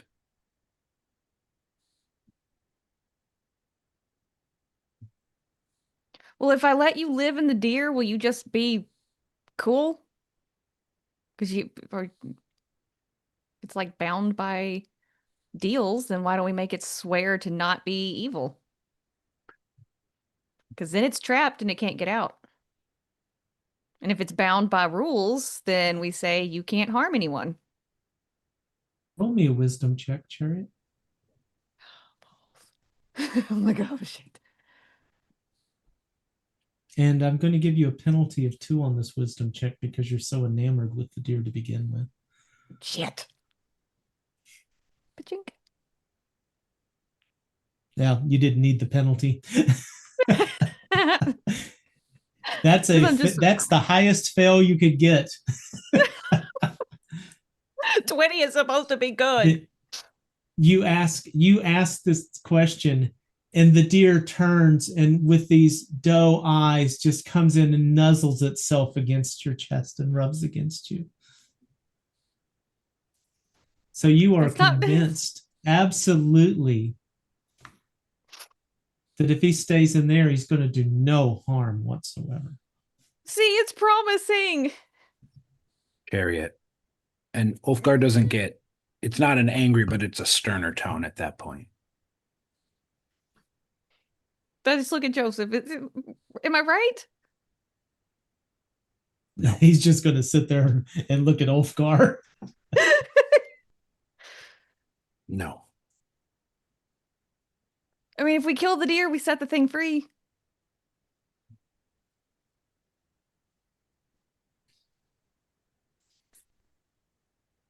Is that what we don't want to do?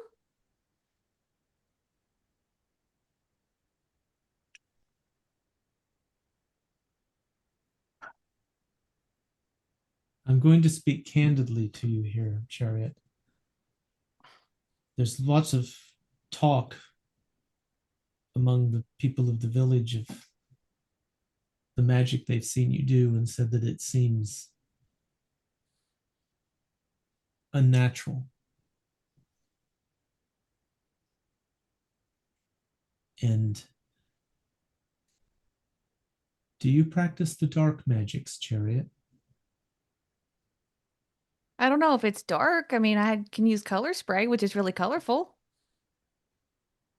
I have this awesome grimoire. Ugh, see? It's right there. It's got a penis on it. Shut up. I hate you. You're going to an orphanage. It's got 2 on it. 2. What? I don't even like you. I hate this. Oh, anyway. You suck. Somebody got a new tattoo. Can you tell? I don't know who it was.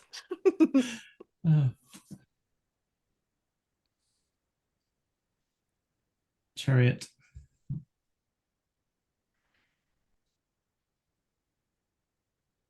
Do you practice witchcraft? Oh, yeah, I'm a witch. He's going to he kind of almost pushes his chair back a bit. I mean, I don't do bad stuff. Rude.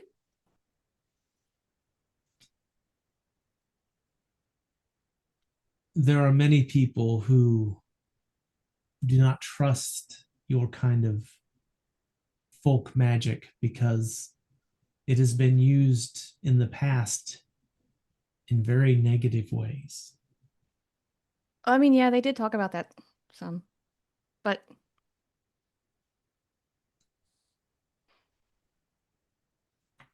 I ask you this not as a condemnation, but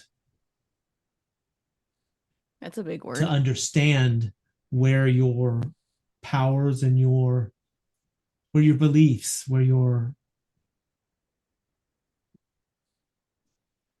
allegiances lie. First, I would be very cautious practicing your magics where they can be seen. But I believe there is some level of experience that you are able to bind a creature to yourself.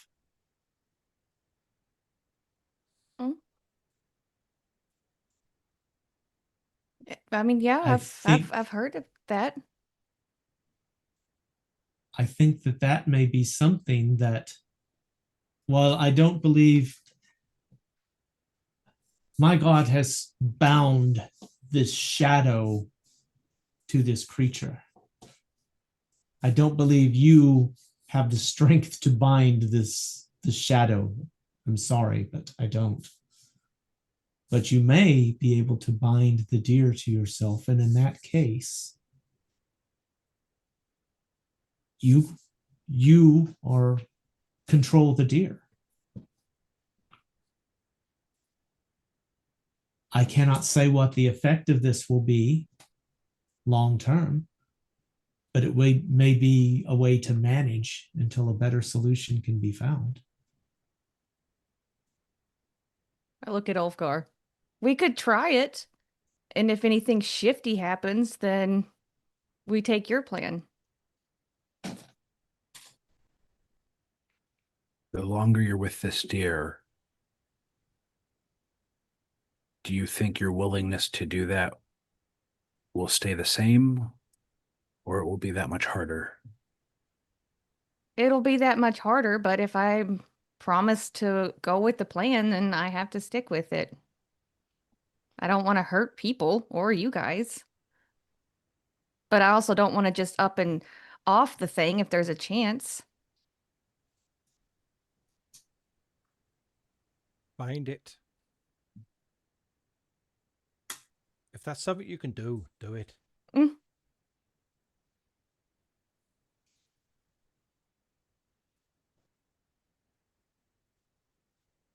I look at Ulfgar. It's not my decision. I mean, I'm not here to force a hand. You know my position. The deer continues to rub and nuzzle up against you, Chariot. Oh, that's so evil. That's so evil. Well, I'll bind it. But if anything weird happens, then you have my permission to do whatever you have to do. What if binding it changes you? I mean, Raven will take care of that. Will he? In what way? I don't know. You know weird elf magic stuff. Do something. When Raven takes care of things, it means he kills it. Well, I mean, if I'm dead, I'm dead. I don't know. I'm not going to kill her.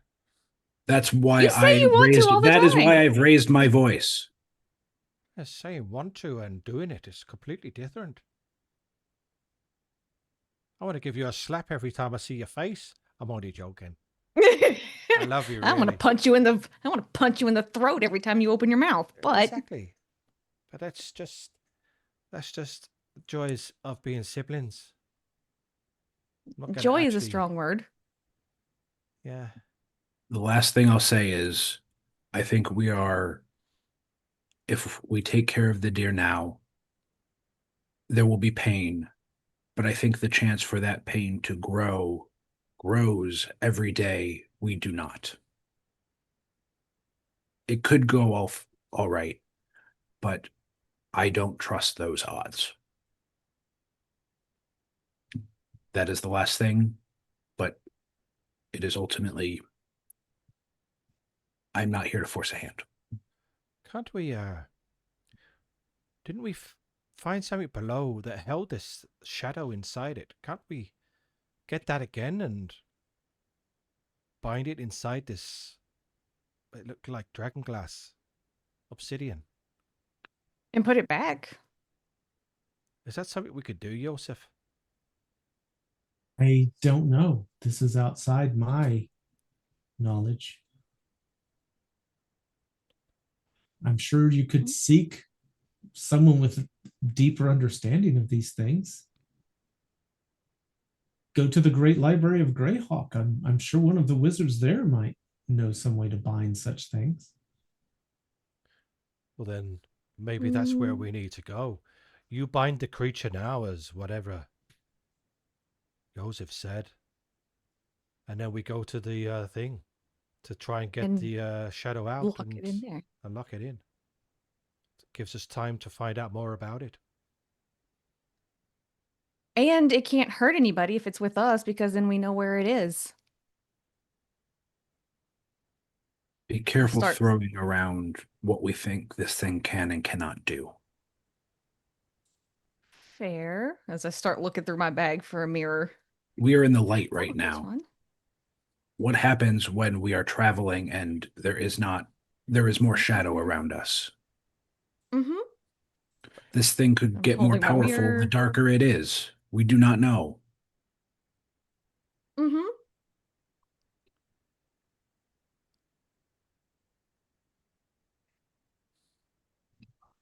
Well, I mean, Joseph seems on board. I set my mirror on the table next to the deer.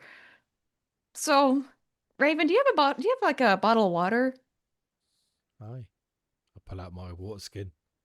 You Cool. Can I borrow thirsty? it? You can have No. some if you. Oh, thanks. And I'll take it from him. I'll open it. I'll pour some water on the mirror. So now there's water on top of the mirror. What the? Okay. And drag the deer over a little bit. Okay, look down at this. Don't move. I pull out a piece of chalk and start drawing a large circle, writing little symbols on the outside of the circle. Mm-hmm. Joseph is going to stand up and go, I will excuse myself now. Okay. Should we not wait for the others? Yeah, sure, totally.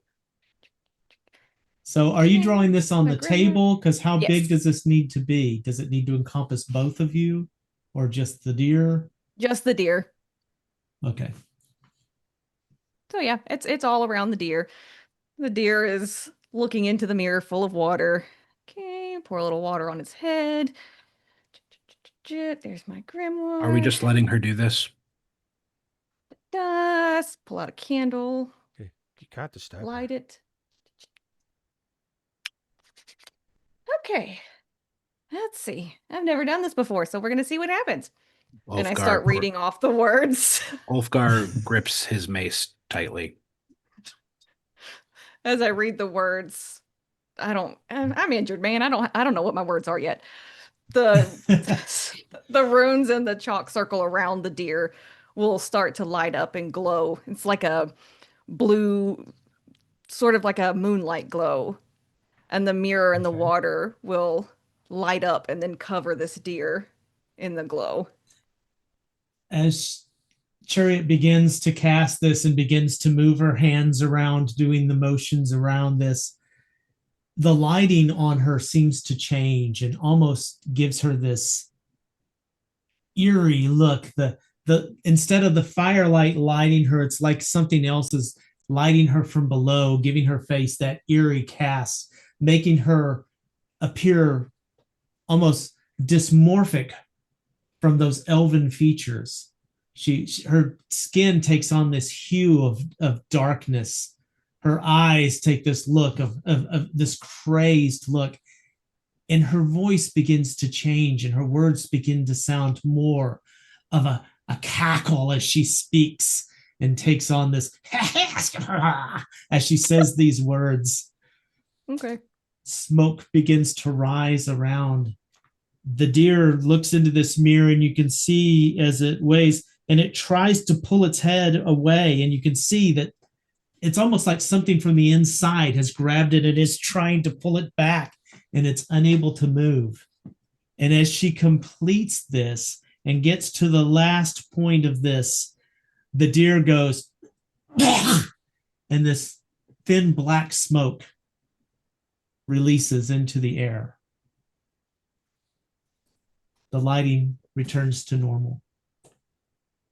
Chariot, what happens from here? Oh, that part's never fun. Oh, okay. Now let's see what happens. Okay, little deer, look up. And it's going to look at you. What do its eyes look like? It has solid black eyes, like any deer, even possessed ones. It sounds more like a possessed deer. I don't know. I think if I saw eyes. I would probably run. I mean, No, it just looks at you. What does the mirror look Now, like? I do believe a familiar with a witch, you have some communication. Isn't that correct? Yes. Under the kit. Mm-hmm. How does this deer refer to you when it looks at you? What does it call you? Mummy. She's. I'm almost waiting for that. I hate you so much. I hate you. She's never had a familiar before. So she has no idea how this is supposed to work. It's the first time she's ever done this spell. Can you... But you hear this voice in your head as it looks at you, and it says whatever it's going to call you from now on. What is its name for you? Shit. Take that. Oh shit. It looks up at you and goes, shit. No! This is not a 2-year-old All hail the dog. flying poo. No! Mother. Shut it. No, it's not calling me mommy. I don't know. Mistress, I guess. Master, I don't know. Okay, take a pick, mistress or master. Missy. Mistress. Yeah, I can shorten it to Miss. I don't care. That's fine. Okay, so mistress, what do you call it? Daddy. Oh, I get to name it. You know, for some reason, the name Sage is a really good one. Ulfgar smashes the deer. Okay, that's fair. That's fair. That's You fair. know, That's fair. I've been through a lot. Not that. No, please. You smash the deer and begin to smell vanilla. So anyway. No, I quit. I'm done. I'm done. I can't handle come on. What werewolves. Give us a name. Ivy. This is such an infinitesimal moment in the whole life of this campaign. How could this be material or important? What do you name it? Fern. That's a cute name. What? I couldn't hear you. Fern. Fern. Okay. Yeah. All right. Yeah. So this deer appears to be bound to you as a familiar because you have this contact that you would not otherwise have. Are you good?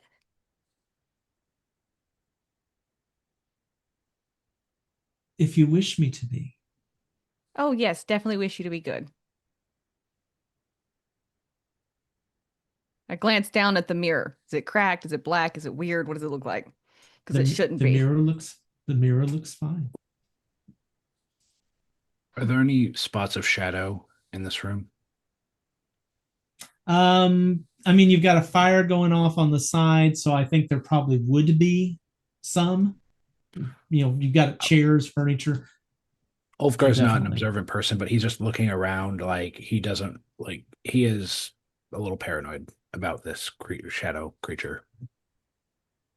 Okay. Give me a wisdom, and I'm going to give you a penalty of 2 on this roll.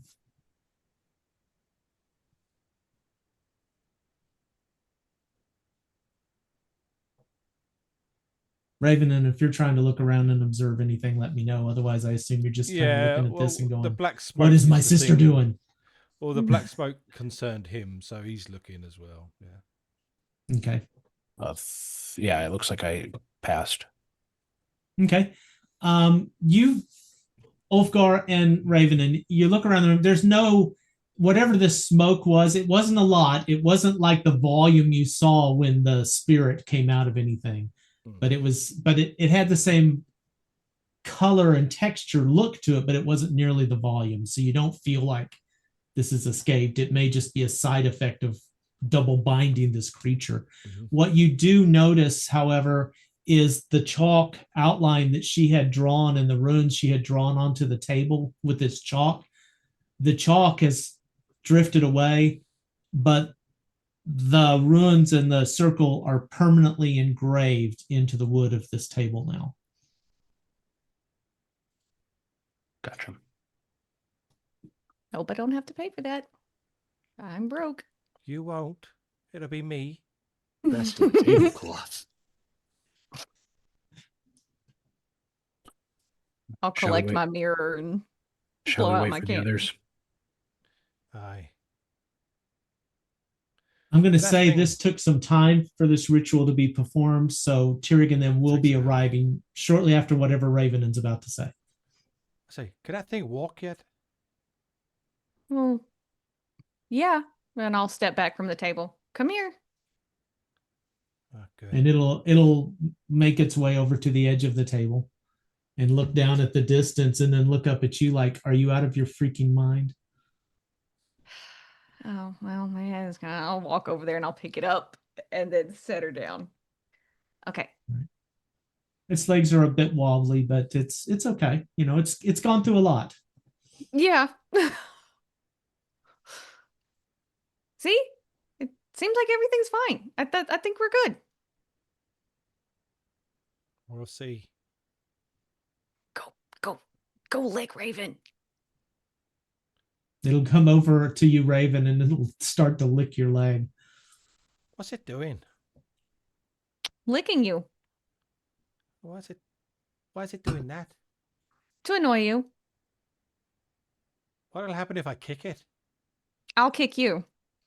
It's going to, when you say that, it's going to jump back away from you and kind of cower its way back over to Chariot. Don't you scare it. How does it understand common? Well, she's my familiar now, so she understands the language I understand. Oh. Since I have to speak idiot to talk to you, she also understands idiot. Oh. At that, the deer looks at you and goes, There are two of them. I remember that. I remember that when I need to buy you some spell books. I love you. I thought you might, and I walk out. all right. Tyrig, you and your crew make your way into the door. You see Joseph walking down the hallway towards you. Nystor is seated on the floor nearby. He looks up and goes, the rest of you have arrived.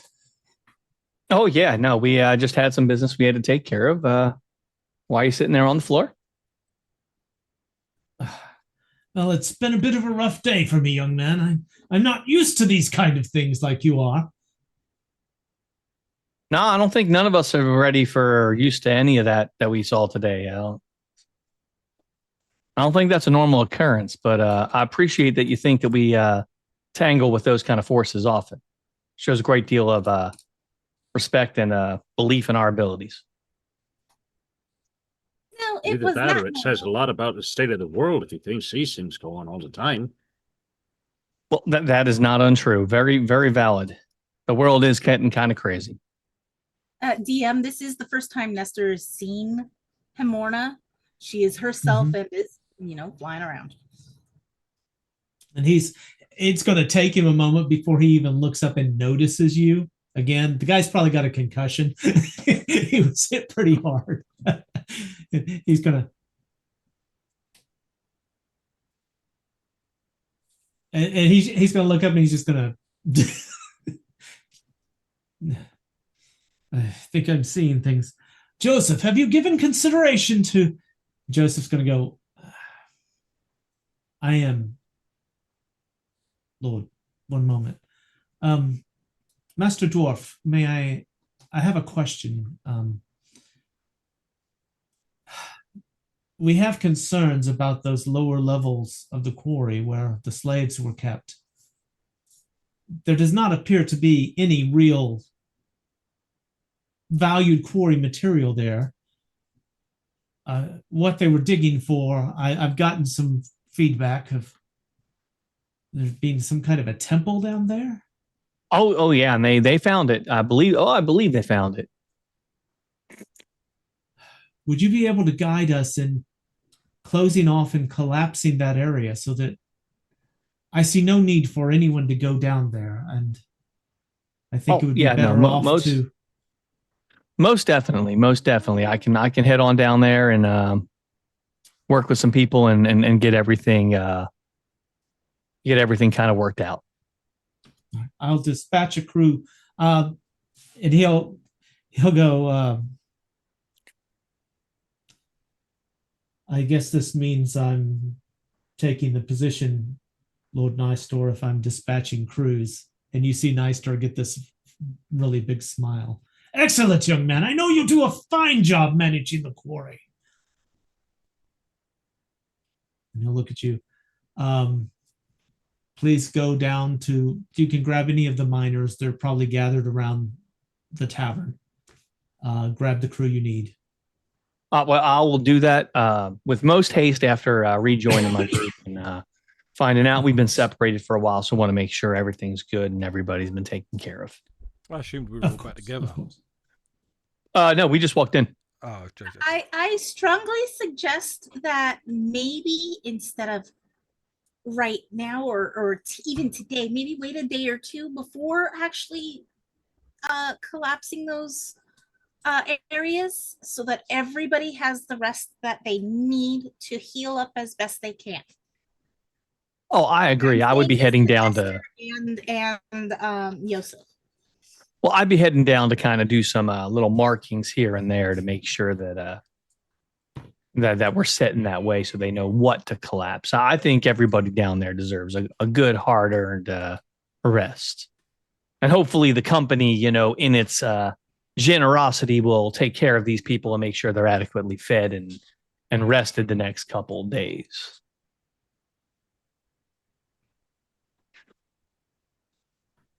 Very good.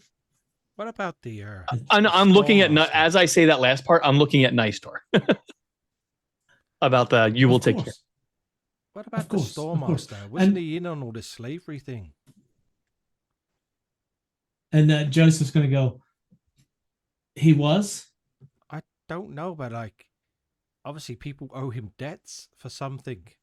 And my sister seems to think it's part of this slavery thing. Joseph is going to turn to one of the guards there and signal him, and the guard is going to take off. And he will be arrested and we will question him. Thank you for letting us know. Any other information I should know? Well, I was about to say, well, can we maybe reverse that? Maybe question him and then arrest him, you know, because right now we don't know if he did anything. I would like him to be taken under bond and held and questioned rather than allowed to disappear. Oh, okay. He wouldn't accept good money for beer, you know? Well, he will be handled respectfully, but we will determine if his complicity in any of this. All right. My concern was my promise to you. I am taking this position here at the request of Lord Nystor to restore this to a true, properly functioning community and to root out any of this slavery. None of that will be allowed here. Is that all debts will be considered paid in full? So people will work because they wish to work, not because they are indebted to anyone here. And proper housing too. Of course. We have a crew. we have rock on the docks waiting to be shipped. There is time for them to take advantage of this. We will settle this. Work, I promise you, work will not renew in the quarry until we have this straightened out. All right. Yosef, when you have a chance, I know you got a lot on your plate. You recently inherited a lot of responsibility, but I do need like 2 minutes of your time in private when you have a chance to discuss something. And he's going to look at you. He's going to look down the hall to where all of this witchcraft just occurred. No concept of what you want. And you're going to see a moment on his face of, oh, what now? Of course. If it's not urgent, maybe we should perform the search of Basili and Glithiel's rooms first. That's okay. While we're doing that, we could probably have a conversation and move. And it's not Nothing too nothing too crazy. And then seeing the way he looked down the hall, I'm going to turn around, look at the door, and look back, and I'm kind of confused, but just kind of like with this look of okay. And Ulfgar is just going to be like, not now, like shake. If he catches Tyrig's eye, just yeah, I would say yeah. If you're, where are you in relation? I assume my back. I'm in the group. Yeah, just amongst. Yeah, just seeing you going like this. I will say, seeing Ulfgar going like this, just looking at him and going, yeah. I'm just going to look at Ulfgar and then just be like kind of moving my head a little bit, like kind of like you look over and you see somebody going like this, and you're just like, okay, no. Did something? Where's boss? Ravenin during all this? Is he outside or is he in the room? Did we Ulfgar left, leave yeah. during the What was that, Jade? We after the spell, we returned outside. Okay. Yeah, I think you're all in this hallway. Okay. And I assume Cherry's just holding this fawn. No, it's Actually, she was walking with it, I believe. Mm-hmm. And I'm just gonna look at the fawn and go, all right. It seems like I guess you guys resolved whatever needed to be. How'd you get the aberration? How'd you get it out? It's still in there. Well, not all of it. It and I'm gonna look stuff. up at you guys again and seeing Ulfgar like this, I'm just gonna be like, all right. I'm assuming this is one of them situations I'm not supposed to ask too deep into and should trust. She cast a spell on it, and she bound it. Mm-hmm. And then I'm just gonna go like, and I'm just like, kind of tired. It's been a very long. I think, yeah, we should. I'm gonna go with Yosef down to Basili's stuff. Going there. Right. With mention of the casting a spell and binding this creature, both the guard and Nystor are going to get an odd look on their face. Wizard Well, stuff. yeah, wizardry. I see. And I'm gonna look at Ulfgar again. And all right, so like this is one of them situations where you're supposed to be like, okay, yeah, I got this. And you know what? I believe you guys got this. I don't believe entirely, but I believe in you, and so I'm gonna leave it there. And maybe we should go check out them rooms before I get more questions that result in head shakes and sadness. Hey, Tim, do you wanna rest? There's a table right in there you can sit at. Maybe there's some beer in the kitchen nearby. We can get some of that for you. Nice. That would be nice really to nice. say, oh, I It's can bring been you a food very and bad time. beer. Absolutely. Say, Is there- Ham, I've been meaning to ask something of you. Well, when we get in line at the tavern, which smells different to you, doesn't it?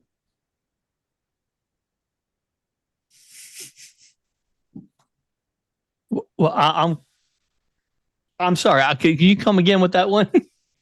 Well, you see, when we all get in line in the tavern, I notice that my head comes up about the boss's back, so I don't stand behind him too much. But for him,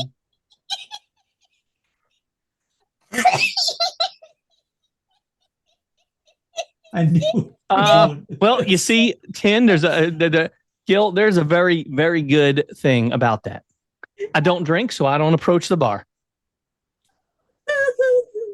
but I was asking him. But for her, she's only about. And That's so. why I fly most of the time.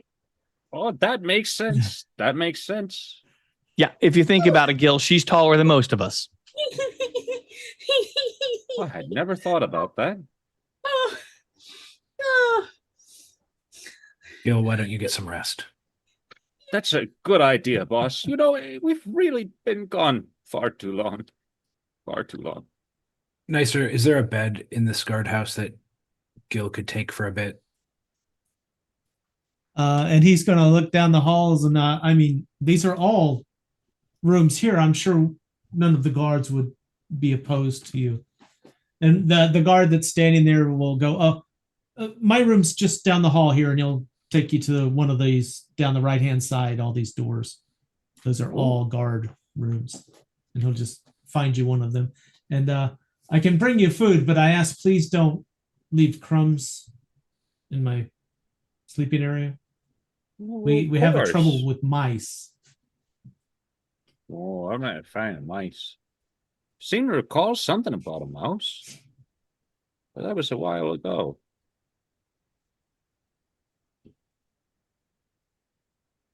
Oh, you don't need to worry about that mouse.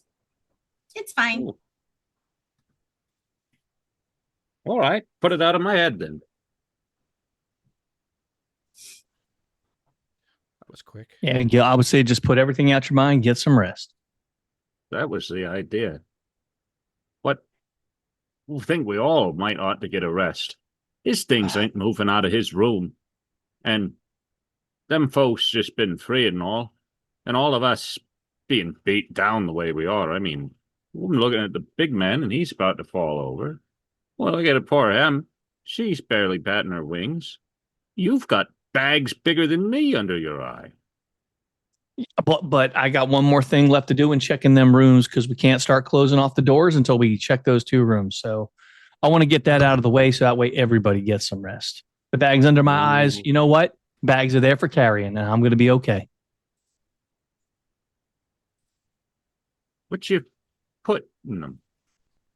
Sandman My sand? weariness, my exhaustion, and my desire to stop. For that matter, Jared, well, I was wondering,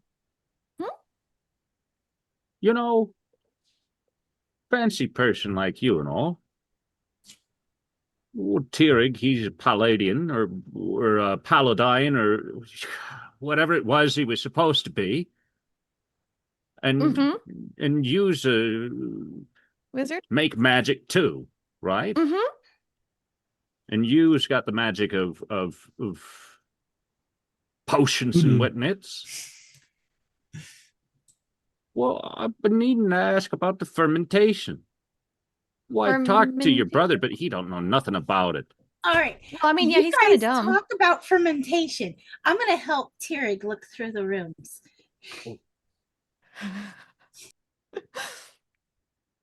I mean, there ain't a lot down there. I think so a wayward group of individuals probably dispatched most of the danger in that particular area.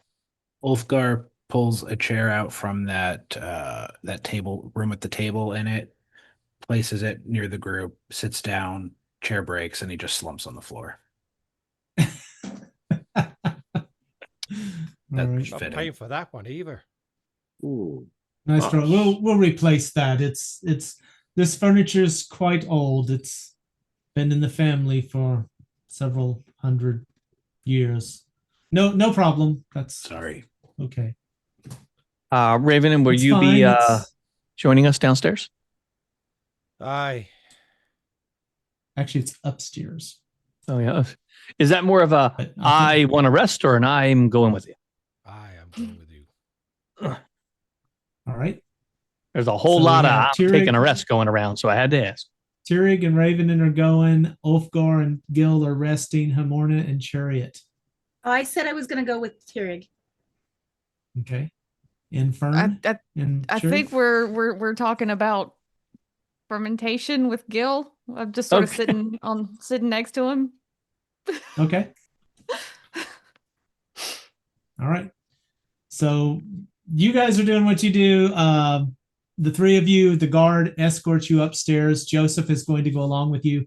Which room are you wanting to look at first? Glirthiel's or Basili's?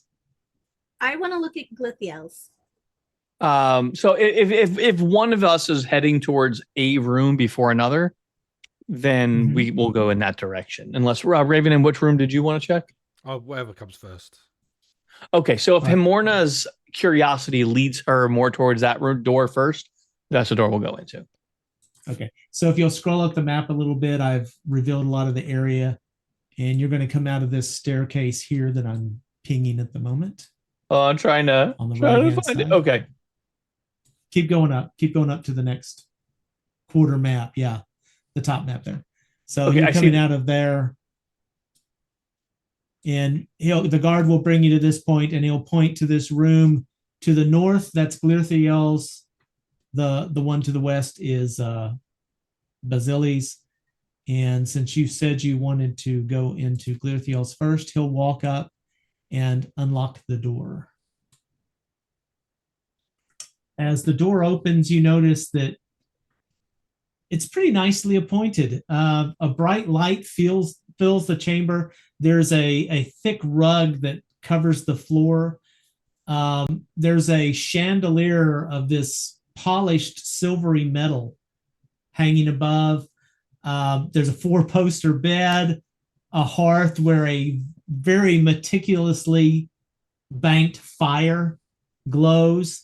There's a table to the side, leather covered, ornate desk, very nice, comfortable looking chair pushed up against it. There are 2 padded chairs that sit near the table, and there are several tapestries around the room depicting woodland scenes. Do a thorough search. Yeah. Yes. I'll assist because I'm garbage at searching, and so I will just assist Revenant if that can give him a bonus to searching. Okay. What would it be? Searching in observation. Well, first off, how are you at valuation of things? Is there anybody here who's got a skill in valuing No. the cost of I'm things? aware that things have value. Does that count? Okay. Like I can look at gold and go, that's valuable. And I can look at a rock and say that is not. Is that helpful? If On it's a scale of shiny, one- I like it. I'm just trying to determine, are you searching the room just to see if there's what's there, or are you looking at the room trying to determine if there's anything of value? Not just importance, but financial value A here. bit of both, and I'm also searching for anything like secret, hidden passage, Yeah. like Uh, compartments. I'm- and stuff. I'll say I'm assisting in the capacity of I'm looking for things of value given the circumstances we're dealing with. So anything that points to what happened there, her involvement, or anything in the room that facilitated or helped with, like either like a book talking about, Basilia Rack or old gods or things of that nature, or like the extra planar realm. Do you communicate to Joseph, who is interested? He's like, is there anything particular? What is it you're trying to evaluate here? I will tell Yosef what I just said. This is what I'm looking for. Okay. Well, he's going to look around. He's going to look up at the chandelier, and he's going to say, "Oh, it's a nice looking chandelier, but I think its value is not much. I do find it interesting that only one of the candles is casting light, and it does not appear to be lit." Yeah, no, definitely. And I'm gonna go up there and check it out. Okay. As you examine this closely, you see that it's something that's stuck into it, and it doesn't take much for you to. You've got a light spell. You know how this works. This has some kind of a continual light cast on it. Oh. So it is removable from the chandelier. Yeah. So this has a magic spell on it. Light of some sort. But instead of it like expiring after like a half an hour, it's continual. That's why it's only the one candle. Nice. Can I I'm gonna That's try to useful. remove it from the chandelier. You can do that easily. Is it still lit? Is it still glowing? Oh yes, it remains lit. It casts a bright light. Now Okay. the lighting in the room is going to change because this is what was lighting the entire room. Well, we should use that for our vision, but you should definitely hold on to that considering you can't see in the dark like Raven and myself. And Well, let me put it back so that you guys can still see the room. Or do you want me to carry it around? you can Yeah. just float up there and hold it if you really prefer, or you can put it back in and take it later. Yeah, I can do. I'm gonna sit in the chandelier, holding the light out, so that people can see. All right. I'm going to first give you what's obvious, Ravenin, and then you can look for anything hidden after that. This desk has lots of little cubby holes, pigeonholes, and drawers. as you're going through these and looking at them, you find several trinkets, some personal items. So you find a ring that is made out of silver and bloodstone. 3 small jade figurines of various Someone woodland writing these down? animals. I am. You I find got a I got pouch. trinkets. I got a silver and gemstone silver ring. I got 3 jade figurines. That's really weird that they have 3 figurines that look like jade, but I'm not going to judge them. Yeah, I know, that's kind of strange, isn't it? So Yeah, creepy. Must be big then. it's the position they're in that's really surprising, though. But anyway, we'll get back to that. Top and bottom. The figures or the Okay, All so right. what outside of the figurines? Was there more?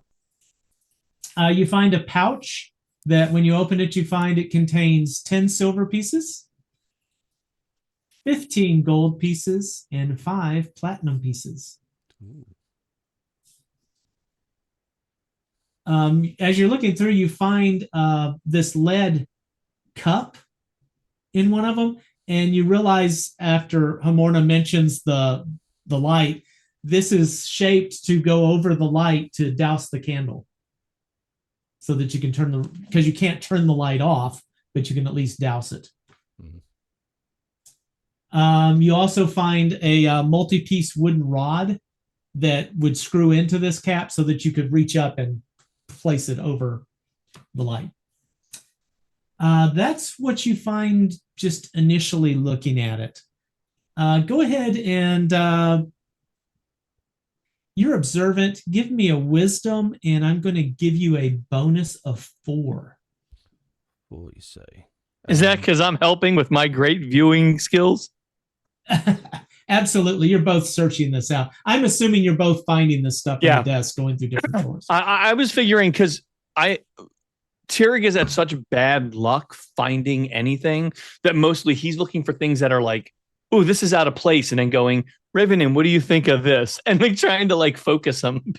So am I getting 4 because he's helping? Because helping's usually 2. So I'm going to say at this point that means you rolled a 1. You rolled an absolute success on this. Okay. So as you're looking through, you realize one of the drawers is deeper than it appears. So you find a false bottom on this, and inside you find a book. And this book has things written in it you can't make out, but it looks very similar to the being a wizard. Yep. And you see many things that look like the kind of stuff your sister has written in her book.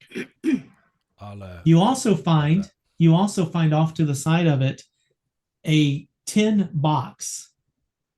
It's about that big, and about maybe an inch thick. And it appears to have been sealed. So it's got like lead around the edges of it. It should open normally, but it has been sealed shut. I'll pick that up and put it all together with I'm assuming I found components and stuff with the spell book. Yeah, you find just various things in there with it that you would expect, wizardly crap. Yeah. This stuff's all wizardry stuff. This will go to Chariot. Well, what about under the carpet? I know that when people have things they need to hide, they usually hide it under things. What about under the carpet or under the bed or maybe under the grate in the fireplace? I'll have a look. Obviously, I found this. Is there anything else in the thing? You dig around through these other places and you don't find anything additional to it. The things you pulled out, though, Joseph is going to take a look at them, and he is going to give you a rough valuation on that silver and bloodstone ring, saying that thing could be from 70 to 100 gold pieces in value. The jade figures he estimates are probably, to the right buyer, could be 100 gold pieces each. They're finely crafted. Joseph, could you tell if things are magical in here? He goes, I'm sorry, that's outside my abilities.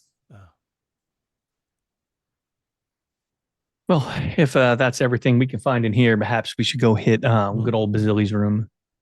He's also going to give you a value that the carpet on the floor is a nice carpet. It would cost you 70 to 80 gold most places. And the tapestries, because of the artwork on them, and they're probably worth about 30 gold pieces each.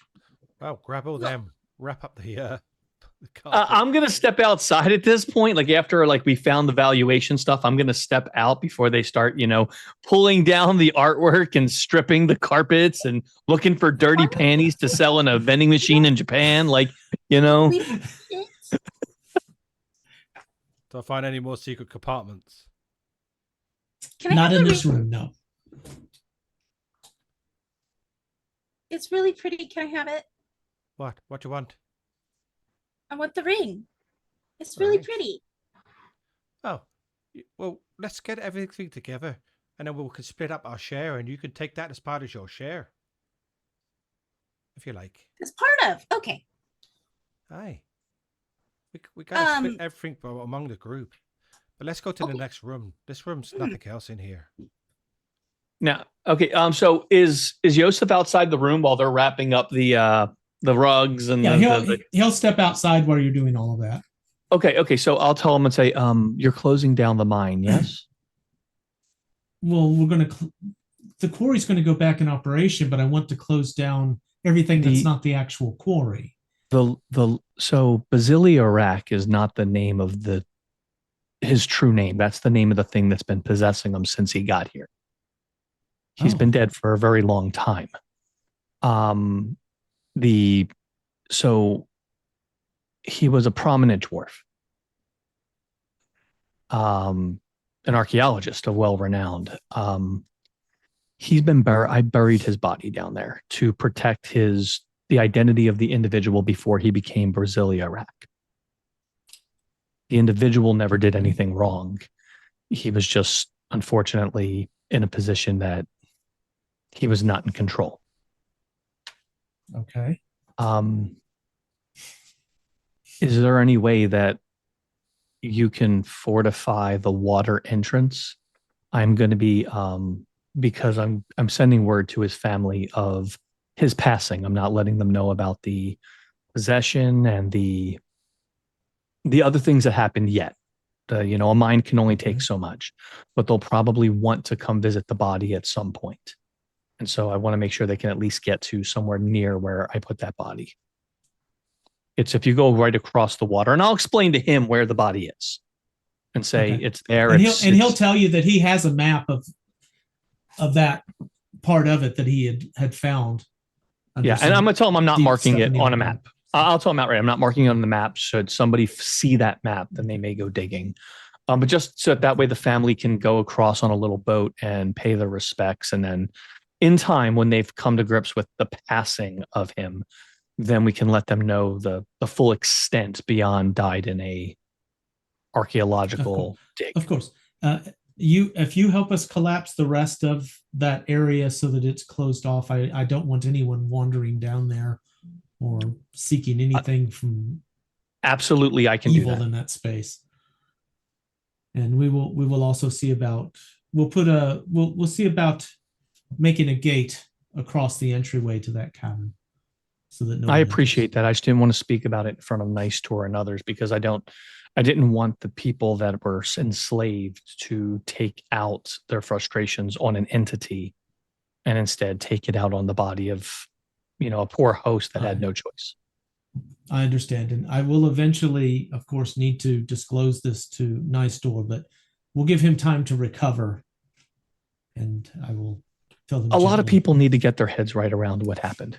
And so if it can be kept quiet until people understand the full breadth of what happened here.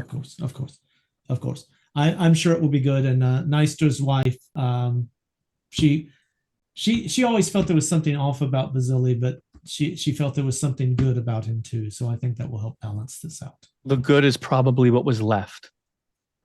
Yeah. Very well. Very well.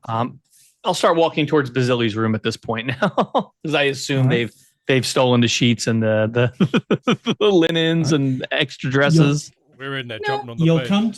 You come. I'm sorry. We were in What there was that? jumping on the bed. Me and Himora are jumping on the bed. And all you hear from all you hear from outside is no more monkeys jumping on the bed. On the bed, yeah. You make your way to the door and you go to open it, and it won't open. Huh. Did we find So a the key guard, on I it? assume, still with them because I pulled Joseph off to the side. So I'd be like, guard, can you open this door here? It's just doing a little jiggling of the handle, and I'm just not getting any kind of give. And I'd prefer not to be kicking in or knocking indoors. Oh, is the door not working? And then he'll jiggle it again. Nah, see, it's just actually, Revenant, do you wanna take a look at this? Have we not got the key? Well, And the guard's going to look at it and go, no, I'm afraid Basili himself had the only key to this. I'll try to open it then. are you able to look for any traps or dingalings or ding dongs or something that could be popping out and just hitting us in the face? I've already been like fiddling. He already fiddled with the lock. Yeah. I can't open it at the moment. I'll try again. Hold on. Oh, I have something I might work. What's the door made out of? It's wood with metal What? bindings. Okay, and what is the wall made out of? Stone. Okay. Hold on 1 second. And I am going to. Can't you just crawl in the? Can't you crawl through the keyhole? I'm going to hold on. I gotta find this spell. Okay, so I'm going to rub my hands together. And I am going to press them into the wall. One of my hands into the wall, and then in my bag, I'm going to pull out a little bit of clay that's been wrapped up in tissue paper to keep it kind of wax paper to keep it wet, and then I'm going to rub that into my fingers, and I'm going to say, "Ease up, will ya?" And I'm going to cast Soften Earth and Stone. All right. Right Excellent. next to where the handle of the door should be. All right. You tell me what happens as you do this. What happens to the stone? I am pushing through it and making a hole, as if I were trying to throw a pot or build something out of clay, and I'm pushing through it, making a hole that could possibly let us reach into the other handle on the other side of the door to open it, unlock it, and open it. Maybe big enough for me to peek my head in and see. Okay, you're definitely able to achieve this. So you guys are watching as the stone just kind of melts away from her hand like styrofoam to a flame as she pushes through it. Little chunks of it fall off on the floor. As she does, I'm say, well, just remind me not to bring you home to visit my people, because this is definitely not something we're going to want done down in the mountain. I'm not going to do this often. It's just we need to get into this room, and this seemed like an easy way to do it. And it looks like I want to argue with her, and I'm like pointing at Revenant, like who's got his tools out, like, Hey, I opened the door. I opened the door now. I did it.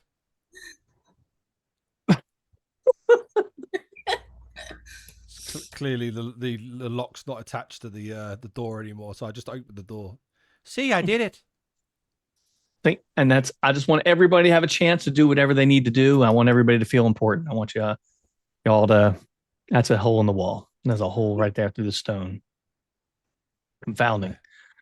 And I guess you open the door. Does anything pop out and bite us? No, the door opens. It appears that the normal lock mechanism on this wasn't the only thing closing it. There was like a bolt that went behind it that was manually slid over. You're not quite sure how this was done from the outside, unless it was done with some kind of magic. But by moving all this away, she just took everything out of the way that it was sliding into. So, and this does look like something that was modified on the door and added fairly recently, considering the age of this building. Before The anyone door- heads in, I want to just have a quick sort of like look around, just to see if I can see anything off that could be a trap. Clearly, there's nothing in Okay. there, so that's fine.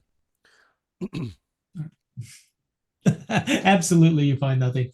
The door pushes open, and you catch this odor of sweat, unwashed bedding, half-eaten food that just hangs in this room. The only light in this room comes from a faint glow from a dying fire in the fireplace. And A few smoldering embers. That's it. I've Do got what? the glowing. I've got the glowing. I took that with me. And if she brings in glowy candle, then it lights up with glowy candle. There's no furnishings in this room. There's a low dais on the northeast wall, and there's some greasy looking furs on top of it, and there are dirty bowls around it and a few gnawed bones. What the hell?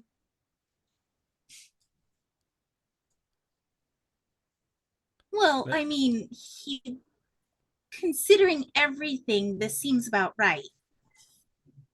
Well, he's not been here in a long time. Oh yeah, no. If I was a possessed skin suit, yeah, I probably wouldn't have a lot of belongings either. There's nothing moving in this room, no. Except you guys. That's it. I'll have a thorough search just to make sure. Are there windows? Okay. There is a window on the far wall, but it is covered with a fur so that no light comes in. I'm gonna remove the furs and open the windows. Let some air in. All right. You find that the window is sealed shut. It's like it's been nailed closed. Nothing on the ceiling or anything like that, is there?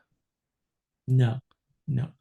Again, I'm going to do the general search first, and then we'll get into doing a search for hidden items. So as you look around on that dais, buried inside the furs, you find a small strong box. You shake this, and it rattles around a bit. There's definitely stuff in it. You also find some additional furs and some nice silks. They're a little greasy at the moment because they've been under all this, but they could be cleaned up. But they're very nice looking. Okay, take them. All right. So that's going to be 2 furs and 3 silks that are in very nice shape. Well, poor shape, but they're nice product. All right. Yep. I'll open the lockbox. Is it open? It does not open. It is locked. I will try to open it. I'll check for traps first. Okay. You find no traps. And I will try to open it. Oh, missed by 1. And yeah, it just doesn't come open. Can I try again? You can try again. I'm going to put a penalty on it to do that, of course, but a 10. Nope. Can I try again? Still don't get it. Nope. Penalty is going to go up if you do, and this will be Try your last again. attempt. Nope. So 15. Jesus Christ, can I not roll below 90? Yeah, it doesn't seem like you can. Do me a favor. Do 3 cleansing rolls. Just roll 3 times. All right. Dwarf, you're muted. Nobody heard what you said. I was like, can I roll? Jeez. Look at that. Look, 3 rolls that are all like. When they don't count, they're good. When they No, they're still not good. They still fail. One of them passed. Oh, I thought one of them succeeded. Yeah, one of them. Yeah, one of them. No, yeah, two of them did. The 58 and the 60. Yeah. Right. So how much of a not bonus? No, I'm going to say you've done 3 attempts on it. At this point, the lock breaks. So you're looking at this thing. This is not a fancily made strong box.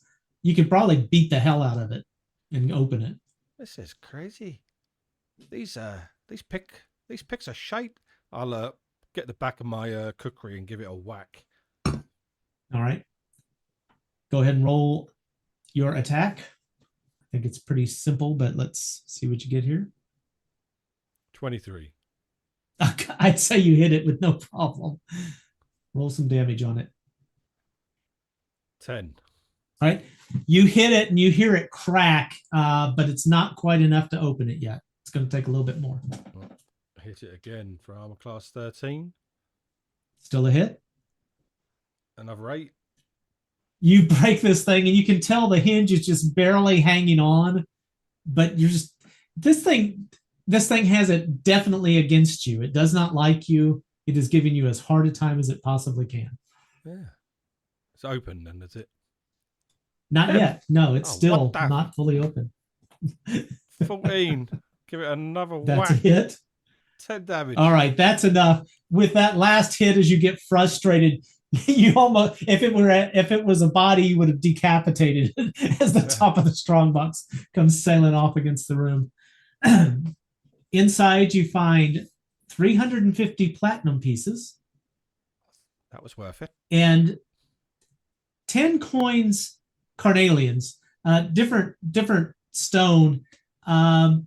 They're valuable. If Joseph is standing by, he's going to look at it and go, my goodness, those are at least 50 gold pieces apiece. Very nice. What was that item? Carnelians, Carnelians, and I can send you the list after, so don't panic over it. And there were 300. You said how many? 3 of them? 350 platinum pieces. 10. How much were they worth?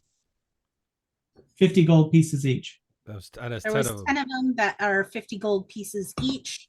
Plus, how much was the platinum pieces? 350 platinum. Yep. 3,500 platinum.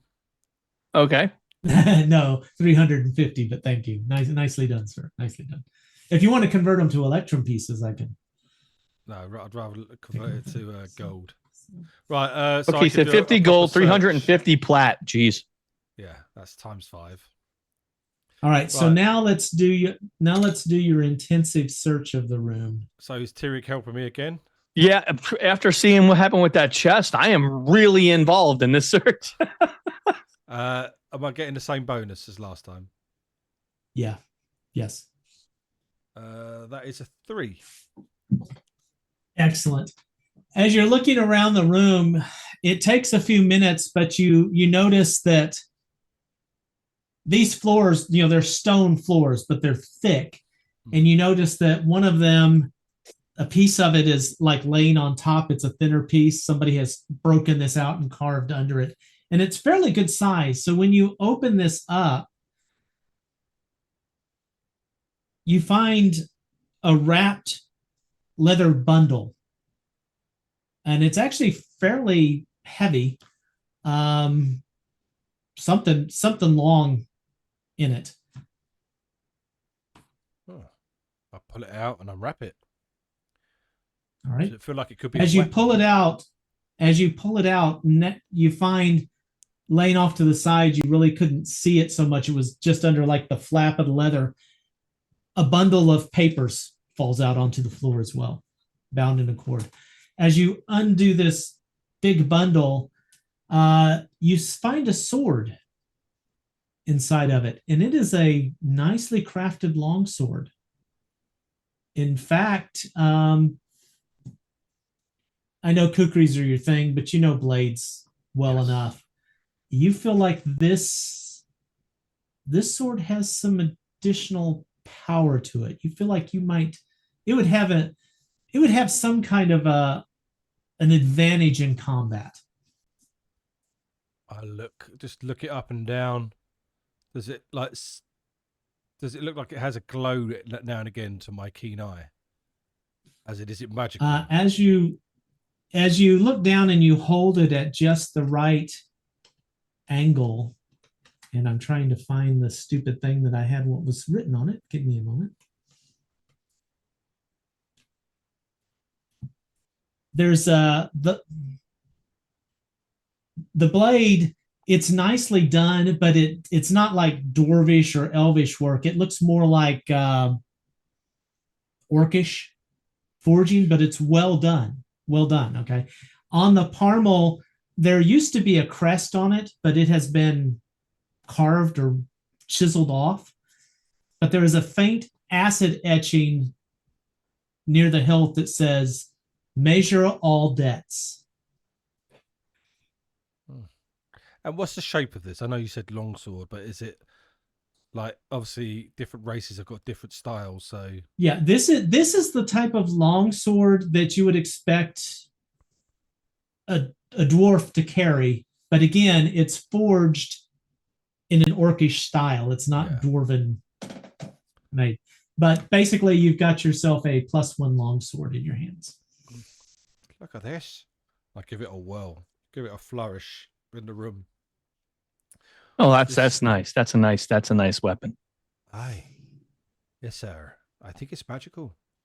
You know, I wouldn't know much about that, but no, I'll me take your neither, word. But Look at it. Who might use it best? I I can mean, use a either longsword, but I think or Gil. maybe Gil. Yeah. Aye, Gil uses a longsword. I'm more of a Wait. Who? Maybe it's his, and it needs to go back to his family. That is a good point. I was about to say, I would, in the letter I send back to, in the letter I send, I'll ask if there's any heirlooms or anything that I should look for to return. Meanwhile, we can give it to Gil. I mean, it has something that's been carved off of it. Maybe that was an emblem before his house. But aye, this is more like a dwarvish blade, but it's dwarvish orcish. Maybe it was made for your Oh, either it was orcish made or it was dwarven made with an orcish look. It's Right. look, he was duality to begin with, so I would measure that his weapons would be as well. It's a little bit too heavy for me. In the elven places, we have things called court blades. They're like long swords, but they're a lot lighter. But yeah, we'll take it for Gil. Is there a scabbard? Yes. Yes. I'll put it back into the scabbard. And there were some papers here. Well, there's some papers, but as you're looking at the sword, Tirig, you're looking around and you find another wrapped up paper. And this paper, it's wrapped up and it's got leather adhered to the back of this paper because the paper is so old without the leather backing glued to it, it would probably fall apart. And next to it, you also find a coin. This coin, it's kind of a dull silverish gray metal. It's cold to the touch, colder than like silver would feel. On one side, you see a carving of a merchant scale, perfectly balanced. And on the opposite side of it, the same scale, but one pan is weighed downward. Say that again. The one hand what?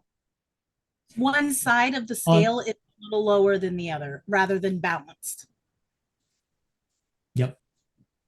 Okay. Does that symbol, have I seen this symbol anywhere before? I'm going to say no, you probably have not. Okay.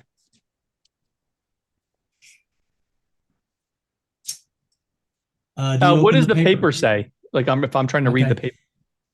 As you carefully unwrap this, because it's obvious to you that this thing is old and preserved, you open it up, and this text is in Dwarven, and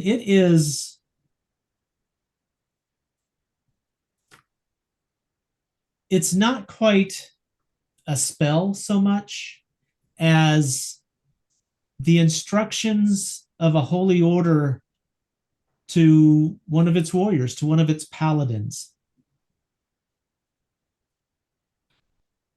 And as you read through this, it is a prayer of consecration. It's a what? Say that again. It's a prayer of consecration. Okay. For a weapon called the Holy Avenger. It contains the prayers, a ritualistic vigil, and a sacred oath. Okay, that one I'm gonna read intently, and I will put that actually within my the pocket within my tunic. Very good.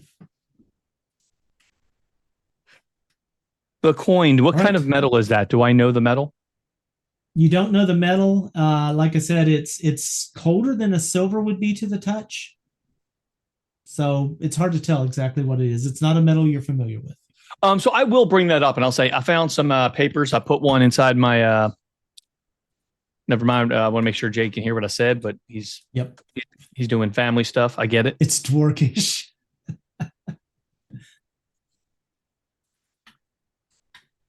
So yeah, I'll say, guys, I'm going to ask this, but there's one piece of paper I put on my person because it obviously belonged to him, and this coin, it has the scales on it, but it's not a metal that I know, and I know the metals pretty well. Do you mind if I hold on to this while I try to do some research and figure out what this is and what's going on? No. But I want y'all to know that I have this. It's not mine, but I'm holding it. I have no problem with that. And I'll put that in like one of my pouches. Very good. What about these other papers? I'll start to read those or glance over. All right. As you open them up and look, as you examine these, and Joseph will kind of look over your shoulder with them since you're looking at papers. This is kind of his thing. It contains multiple columns. It lists ages, strengths, trades, and several destinations. Black Gate, 3 Lanterns, someplace referred to as Dry Well. One of the lines that appears to be more recently written on it says quarry lot, smaller stock, moved by Green Road to Dry Well, and beside it is a date that is just over a week ago. I believe this might actually be the manifest of the slaves. Oh no. And I'm peeking over his shoulder a little bit too. Does that mean those are the missing children? It's very possible. It's very possible. Said they were moved by the Green Road in about a week ago. So that does align with the loss of the children. So yeah, this looks like this could be where they were sent. Also, DM, if we could get those, I wasn't able to write quite that fast for those locations. Sure. Okay. You just throw them in chat. Oh, absolutely. It's probably easier to copy and paste. Yep.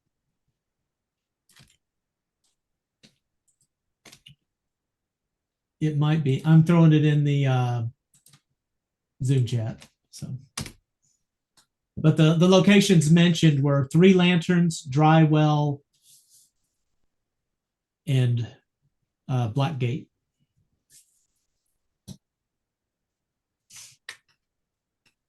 All right, I'm writing it down right now. Thank you.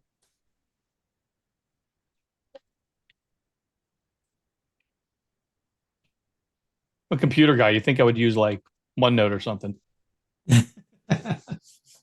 You mean like I am?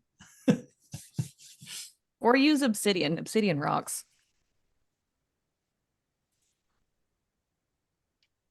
Yes, they are, but I don't see the point. Yeah, but they're shiny. Ooh, that is true. It's just melted silica. Right, nothing else in this room, no? Pretty. Nothing else in this room. You still got other papers in this stack, but that's the main one is the one that. Was there anything of value on the tertiary look on the other ones, or was it just like it's just information? I mean, you see things on here. You see one that's appears to be a list of preferences. Just citing a few of them off of it. Dry Well seeks 6 strong backs for ditch and stone labor. Black Gate accepts any age fit to row. Salt House pays premium for children under 12. Green Road buyers prefer Teamsters and Drovers. is there like Okay, I'll point that out and say, yeah, this is basically a wish list. This is just telling them where to send slaves and what they're looking for. So we got a lot of people who are going to need help, especially the young ones from here. yeah. And Personally, I Joseph mean, is we going all. to. Sorry, go ahead. Well, I say personally, y'all, we all, kind of got together on the road coming over here to help Yosef. I'll say jokingly. I mean, I'm saying that he's not, I'll say jokingly, helping him achieve his dream of being a quarry master. But looking at this paperwork, I don't know what the rest of you feel, but I think it might be advantageous to these children for us to stay together a while longer. Yes, I think we need to go and at least try to find these. Their families are here. They need to be reunited. Oh, yes. No, we need to go help these children and maybe figure out where the other people, and I gesture at all the rest of the papers, are at so that we can help them. Well, Raven and Joseph is going to say, I'm not familiar with these areas. Do any of you know these places? Black Gate? Do I know any of these? They don't sound familiar cities to you at all. Okay. Raven and I know, and I'm wrong. I'm probably wrong. Most times I am. 1 second. But hang on, if, I've got my daughter wants me to view her stuff that she's bought. Very nice. No, I get it. My son was bringing over Lego. With the class. My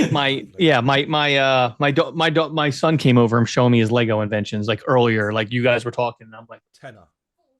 So yeah, no. Quid. Dad's got a dad. You're never gonna hear guitar for me for dadding. Never a problem for dadding. I got a new tattoo. Did everybody see that? Yes. I have too many comments about the symbol on the I hate you. I still love it. Yeah, I love like the symbol. That's the greatest thing. It's so much fun.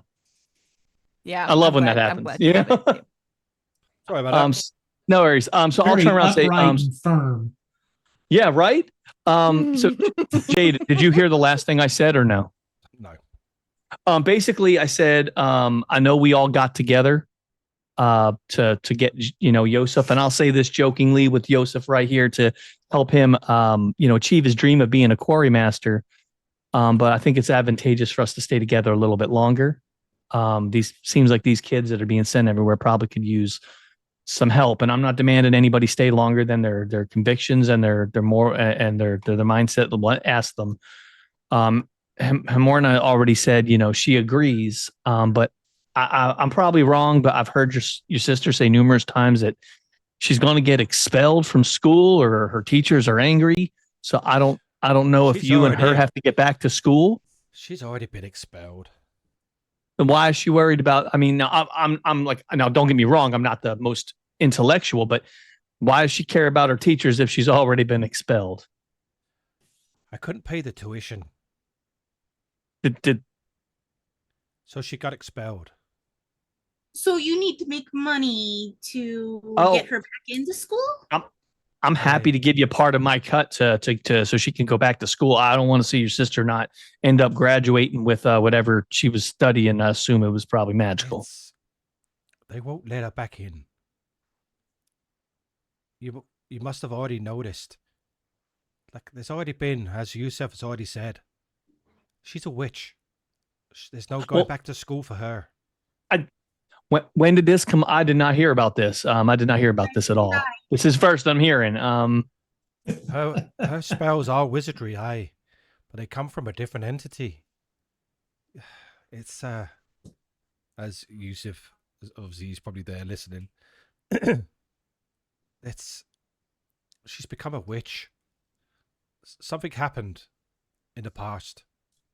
I couldn't pay for the tuition because I was in prison. I'm kind of embarrassed about it, but I was stealing to pay for her tuition. And I was Well, that's upright though. Very upright. I I was caught. Your see desire, anyway. You see, you know the cloak that she wears? Yeah. No, I've seen it. She did some crazy stuff. Yeah. Aye, it's obviously a powerful magical item. I stole it from a wizard. And obviously they never found it because I gave it to my sister. But I was sent to prison, and I was there for about 3 months. Oh. Which obviously she got expelled for. But she found out and something happened. Someone approached her, an entity of some sort. And it's taken part of her. I don't know if it's part of her soul or what. But that's how she's fell into being a witch. Well, She's there's two things I'd good-hearted. like to help you with. The first one is you stole, and I can't condone stealing. So we can make it right with whomever you stole it to, even if it's an exorbitant amount of gold or something. We could try to make it right. Is there anything we can do to help her with not being a witch? Like, can we get her like magical assistance or like I don't know. I'm not a magical entity, so I don't know how that works, but I don't know if being witch is kind of like getting a cold. You got to get her some medicine, and then her magic goes back to being, I don't know, less witchy and more magical. I think, if anything, it will probably destroy her before it lets her go. So we need to destroy the thing that created her bond. My sister's heart. Is it evil? I don't know. My sister's clearly not, as you've all seen. She's got a heart pure of gold. But don't tell Gil that. They replaced it with gold in the witchcraft ceremony. She's look. Don't tell her this, but I love my sister dearly, and I'll do anything to keep her safe, as you probably already gathered. Dearly. That's too soon. Look, she's very gifted. I've always known she's been gifted. She was born from tragedy, so that was bound to happen, this witchery things. But these spells, anything I can do to make her more powerful, to help her survive against whatever's coming in the future, that's all I care about. Well, as long as she's a good person, I'll help you protect her. I have no qualms about that. I mean, now if she starts like boiling people or doing something really weird, I'm going to have more than a couple words, but as long as she stays pure, I mean, I'll defend her to the last. I've just heard her cackle for the first time, which was quite unnerving. But that was part of her spell. But you've all seen my daughter, my sister. She's well. When the hell did you have a daughter? That family tree is kind of narrow. Yeah. Listen. I don't know how to ask you this, but did it happen while we were in the cave? Because we were there for a long time. No. Well, like the Olympic rings, you know. You've seen my sister. She's pure good. And nothing will change that. No, we'll see to it that little help doesn't hurt. Together, as much as I find you all rather annoying, and I just give a wry smile, I kind of like you. So I'm happy to stick together. If helping these children helps right any wrongs that I made by stealing, then I will happily pay that debt. Well, Joseph is suddenly going to go. Highport, of course. As he's shifting through, he's got these papers like laid out all over the place. That's it. The Black Gate. Remember when we went through Highport? Yes. The gate to the city. It's black. That giant black gate. And here, three lanterns. We stopped in Safeton. Remember, they had 3 lanterns of the harbor lights. Okay. That's how you knew what was that second one? Hold on. What was that second one? Safeton. Okay. That's where you guys stopped mid-journey on the way up. Yeah. He's going to go, dry well. It's the thing that you were in. No, I don't think so, because this talks about it's on the green road. And Ravenin, this is going to spark a memory for you of a place that you spent 2 years. And one of the things about the town, there was a well that used to feed the entire town, but at some point, there was a rumor that the well became poisoned. And they began to refer to it as the dry well or the ne'er do well, which was a play on the name of the place, Narwell, where you were imprisoned for 2 years. 2 years? Yeah, this is the place you were in jail, that you weren't able to pay your sister's tuition. That place is called Narwell. Narwell? Aye. How do you get that from dry well? I relay the story. That's where I was in prison. Well, it looks like we're going to be going back there sooner than we thought. Great. All right. This time you Yeah. won't be there alone, though. Isn't that nice? You know, a positive little silver lining on a otherwise dark, dreary cloud. And you might be able to pay your fees, or at least some of them. I doubt it. Well, we've got the tapestries and the rug you can sell. Actually, doesn't this guy owe us 500 gold pieces each? Which guy? Absolutely. Nestor. Maester. Oh, Plus, we've got these two other. rooms Actually, it we was can five. loot. It was 500 gold pieces, not each. I don't believe. Oh, what? Good try though. Good try. I like there, his better. Let's go with that one. oh, you know what? It was going to be 100 gold pieces each, but I wasn't in the room. He didn't know about me. That's why it's 5 total. Oh, we've still got these two other rooms here that we need to loot and ransack. I mean, Well, Well, I mean, I would say let's look for the things that we absolutely need to know to help us forward. But I'm gonna walk away because you know what? I can overlook a little bit of rudeness for good if we're on a good path with good hearts. But just please don't do. yeah, I'll tap him on the shoulders at all past. Of course, I'll be very respectful.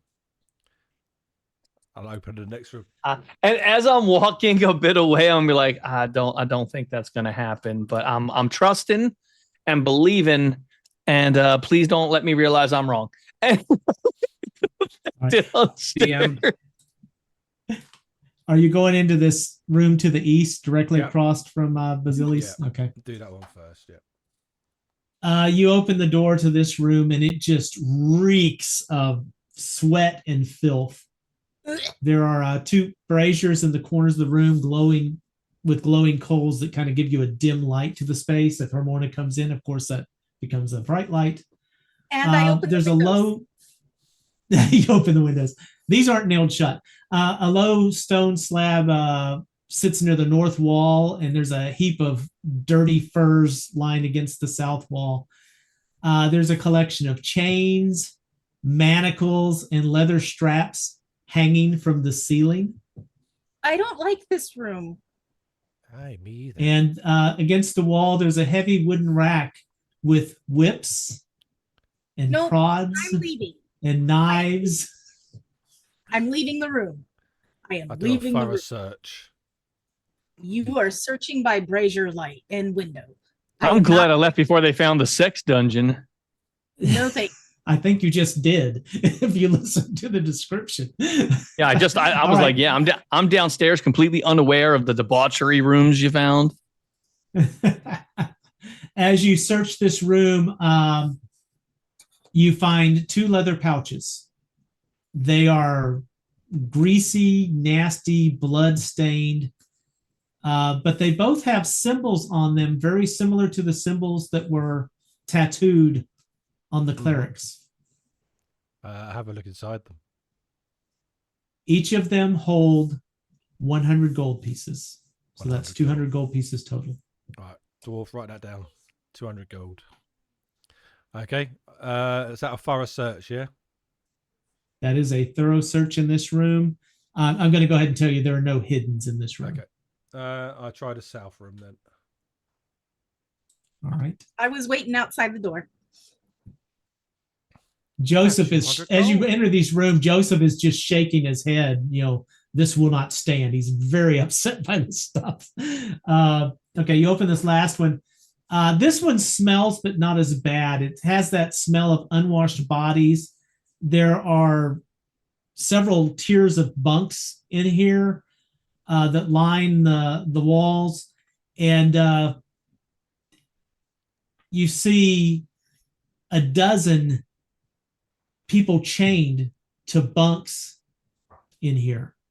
They don't look like they've been fed for several days. It's like most of their clothing's been taken, but they are chained to the beds. Oh, look at this, Joseph. More slaves. Hey, unlock these people, I say to the guard outside. He's going to come in and go, what is this? This was the armory. And he is going to look, and I have no key for these manacles. I'm going to go downstairs and say, hey, we found people locked up in the last room upstairs. We need help breaking open their chains.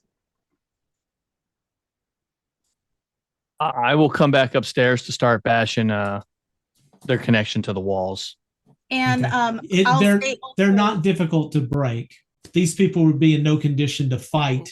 We so picked up some key rings in the jowl down below. Does that's true? Give them a try, and I think you will find some that work. Yes. Yeah. Okay. So as he's smashing, you can key them. Yeah, I'll smash the ones that the keys don't work on. I will. While I was downstairs, I was going to say to one of the guards, bring water and some broth and gruel upstairs immediately. All right. He will see to that. So downstairs, you hear the chatter that's going around about all this. The guards that have been here with you, Neister, were not the guards that normally manned this guardhouse for the quarry. They're Neister's guards. The main guards who were here, they've disappeared. So these guys, they helped set this thing up. This room was an armory last time they were here, but they haven't been here in the last 6 months because Basili ran everything. So they're just in shock at what's going on here. So the filth and the slaves. Weapons where they could have been stored or anything. Well, not in this room. There's nothing. I'll ask the question because it hasn't been asked with what they're saying and coming back upstairs. I'll say, where are the guards? There would have been guards up here that were kind of maintaining this. Where are all the guards? Where is everyone? I don't know. We were told they responded when there was the collapse, but we haven't seen them in the caverns. We think they left. We think they ran. They were Basilis. They were not. They were not part of our crew. The people that are in this room, I question, who are you? And what do you do here? What did you do? And they all have stories of being captured, waylaid at some point from various areas around. One of them will actually say that they had been shipped in a couple of months ago. They've been here and they were routinely tortured to be broken by the clerics to be slaves, that they were put upon by that. So that's what they were doing here. These were the new slaves brought in that were being trained for the quarry. And this person says that they were brought in.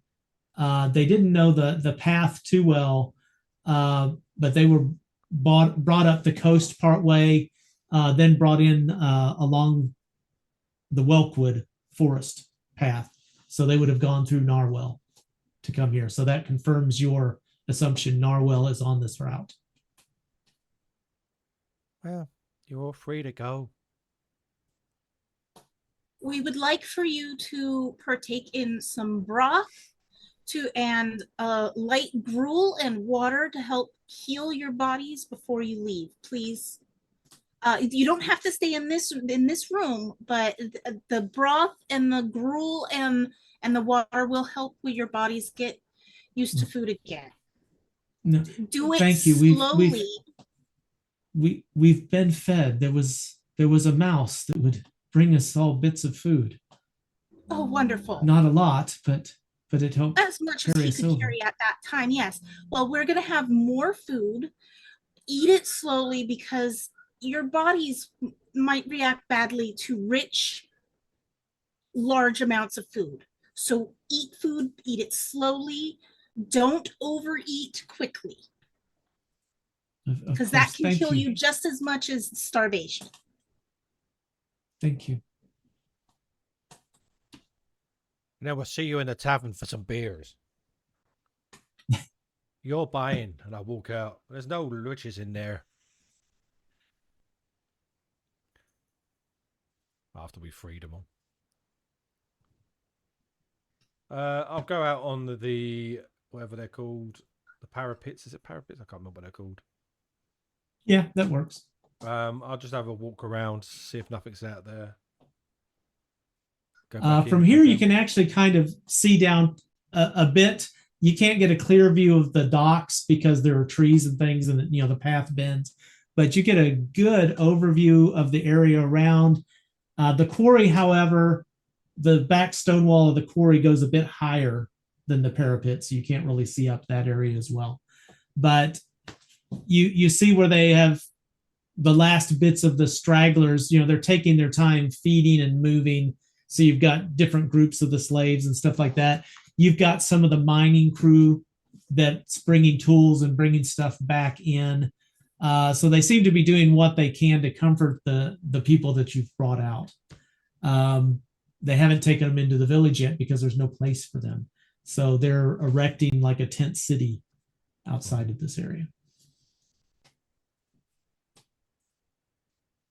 But that's what you see. Okay. Go back down to my sister. While assume we get a group together down the bottom. DM, while they were doing all of this, is Ulfgar sitting on the wall, kind of looking into the room where Chariot and Gil are talking? Okay.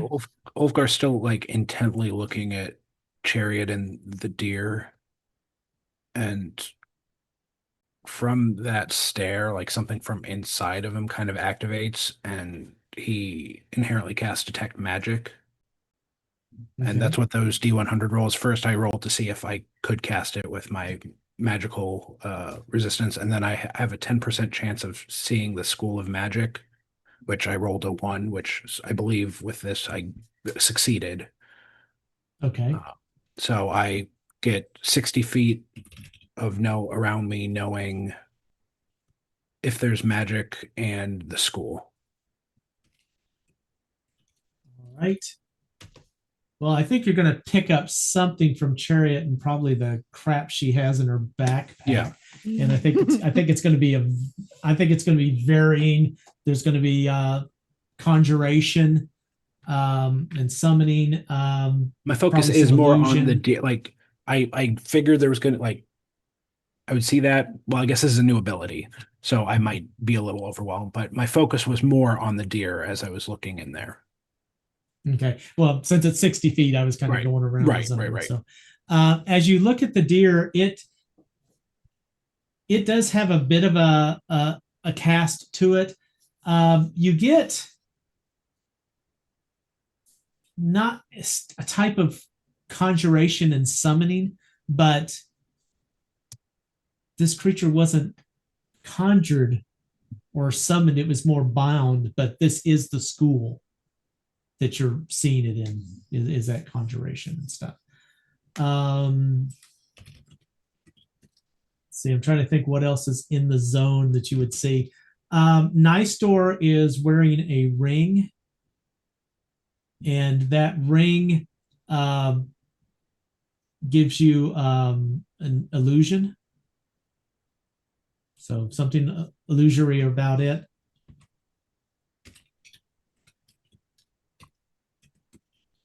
And 60 feet. Does it have to be in direct line of sight? Or is it just... It's 60-degree arc. This a stone wall of 1 foot or more thickness, solid metal. Okay, that's it. That answers it then. That's it. Okay. All right, so that's what you pick up in this area. Neister, if I may, that ring. What does it do? And he'll look at it and go, "Oh, that was a gift from my great grandfather. It's been passed down many generations here. Just a ring? Just an old family heirloom." Do I believe him? Is he telling the truth? As far as you can tell. It's not magical? I never have been told that it is.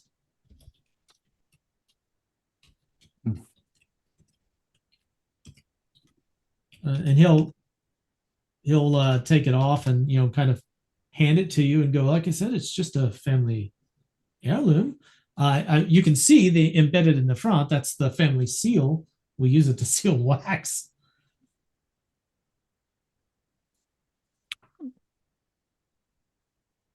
Chariot.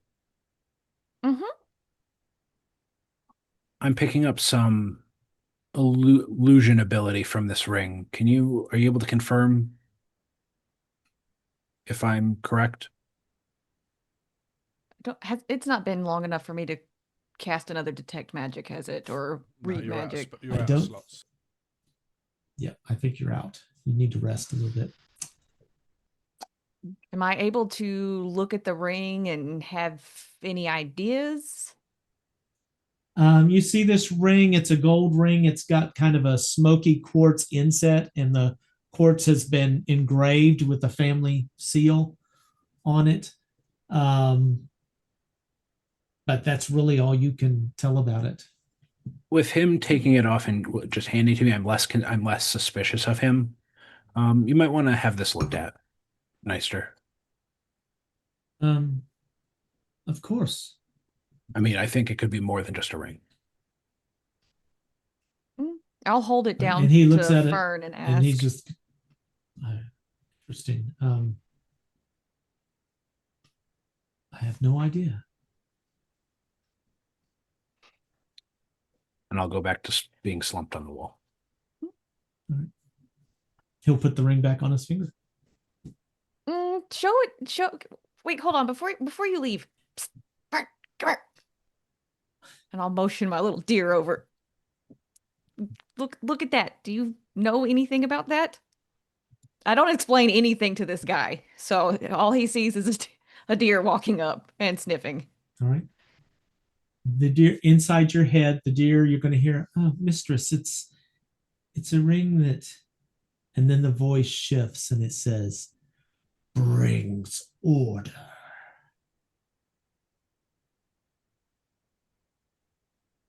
That's all I see.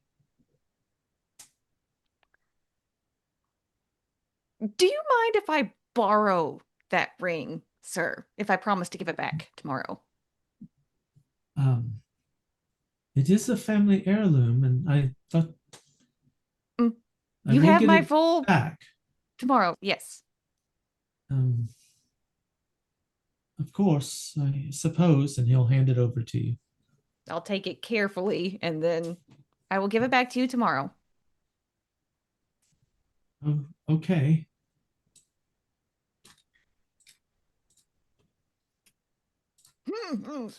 Creepy. We walk back into the room where everyone's resting. You're back. I think wherever, are you trying to get back together as a group? Yeah. Okay. All right. So you all get back together in the hallway, and Neister is going to look up and go, "I do believe I owe you a sum of money as well." Aye, 100 gold pieces each. Right. Well, have you decided what your plans are from here? Well, To my sister and look to the group.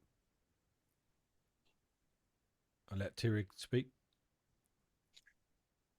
well, we haven't spoken to everybody, but it's we spent a long period of time away from each other. But reading some of these documents, and some of us have decided to stay together and finish the work here. Some kids were taken, and they were parsed out to different regions that required unpaid workers. And so a few of us so far, Ulfgar, you have not been consulted yet, but well, I'm going to do that in the process of doing this. And Gil, same, and Chariot, perhaps, if you want to stick together and then go assist these children, go to these other regions that were called out in some of the papers we found, and get these children back. The job's not done yet because the kids are not back with their families. Of course.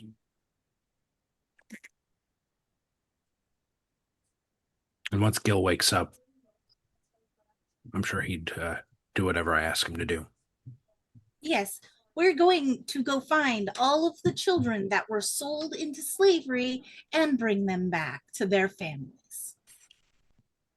And release that we can. I'm gonna say that we can because I don't want to make a bold claim that we're bringing all back. Because if something happens and we can't bring somebody back, I don't want that on my heart or my soul, and I don't want that weighing too heavily on the hearts and souls and minds of my companions here either. But we will bring back as many as we can to reunite them with their family. We got to be real specific about those promises. I want to. As you say this, Nystor, it almost like he perks up. It re-energizes him a bit, and he's, "Of course, then, and we shall support you. Guards, outfit them a wagon and 2 of our best pole horses. And we'll get you on your way quickly. And 600 gold pieces to help journey, and food and drink." You have a little bit of time before we actually leave, because Tirig here did say that he would help collapse portions of this unimportant part of the mine. Yeah, And we got to make sure that we want the evil to stay away from the people that come here. We don't want this to be the story of this area. We want what happens here with above ground and in that quarry proper to be the story of what happens here. You seem like good, proper folk. Let's make sure you stay that way. How long do you plan to stay before you head out on the journey? How long would it take in the system to fully recuperate? 1 hit point a day. Even with bed rest, to fully recuperate could take a couple of weeks. Oh, well. But okay, so wait, you guys better have got question. healing and herbalism and stuff like that. It would be every day I would be going. So basically, who here is damaged outside of Ulfgar? Okay, so what is? Geez, you guys need to get a shield. What is your damage currently? Ulfgar, how much damage are you down? 44. 44. So over 5 days, I would replenish. Let's see here. I could do 8 per day. So I could do 40 in 5 days for you. And I'm able to heal myself a little bit over each day. Okay. So that's 1. Chariot, how much are you down? I'm at 6. 6. You're not even hurt. Shut up. Gil. I still took 3. I'm squishy. I need 27 hit points. I am 27. At 3. Okay, so here's what I see. If Hemorna and Ulfgar heal Gil, how much are you down, Ravenin? 8. 8. You're with your sister. I don't even know why you're talking about being hurt. So if we use all of our spell slots over the week to heal everybody, it'll only take a couple of days. And we use the people that can do medicine or whatever it is to get the extra bonus from resting, and I'm using my lay on hands on Ulfgar, we could be gone in 5 days. 5 days sounds good. I think that would work. It will give and a 6-day for hookers and blow. Have at it. All right. We got a plan. Maybe I'm a paladin. I don't participate in hookers and blow, but knowing you guys will makes me feel better. No. All right. So you're staying 6 days? I think I would say be done and healed up in 3. Depart on the 6th. And no, I'd say about 5 days possibly, because on the last day, everybody would be fully healed. We could easily, we could collapse the mine in that time. We can get ourselves situated. 5 days, I think, is pretty good. Yeah. Works for me. I think Because, so. yeah. I've got something for you, Sherry. And I pull out some components and a spell book. This belonged to that elf woman. She was a wizard of some kind. Yeah. I take them immediately. Maybe replaces one of the books that you lost. Yes. Yes. What is this book? I don't know. I can't read it. Well, that's because you're dumb. I was asking God. Well, which one? Because it turns out I've got two. Everybody's got different ones, so you need to be real specific because you He's could be got inviting guitars, a whole mess glasses, of and he has a problems. pen in his hand. That one. This is a pencil. Pencil. I have a Whatever. pen. Oh God, it's me. You're screwed. You don't have guitars in the background. No, I'm kidding. I was gonna say, I would have been like, shit. I do know. Had I turned around and been like, you'd have been I like, would have been like, I'm doomed. DM, Yes. if will we be picking up after the 5 days next time? That's what I'm thinking is we'll pick up after the 5 days, Then- and I'll get with you guys what you're doing during that downtime. Okay. Then I will wait to say what I was going to say, because that'll happen during this downtime. Okay, so Yeah. we'll go over that, and then we'll announce Yeah. what happened at the next session. So okay, you're Sounds going to good. be in town for 5 days. Great. Nystor is going to fit. He's going to get you the 500 gold. Well, it's going to be 600 gold. So you're going to get 600 gold. He's going to outfit you with a wagon and 2 good horses. In this discussion and over the next couple of days, it's going to come up. The travel directly from Darkshelf Quarry to Narwhal on the primary roads would take 8 days, normal travel rate. All right. Okay, so just so you have an idea. All right. Okay. you said 8 days? 8 days. What are we doing with this sword? Gil, wake up. I'll give him a Well, kick. I know if I recall, Homorna took something against her share of what everybody is. Your sister got a book that I guess that plays against her share. The sword could go. Well, the sword, like I said, remember, if anybody's using it, it's only temporary till we find out if that's an heirloom or not, because we want to make sure if that's a family heirloom, it gets back to the family. Aye. I know it's powerful. I know it's good, but you got to do the right thing. But we could use it for now. For now, I don't see a problem because we don't know if it is an heirloom. Aye.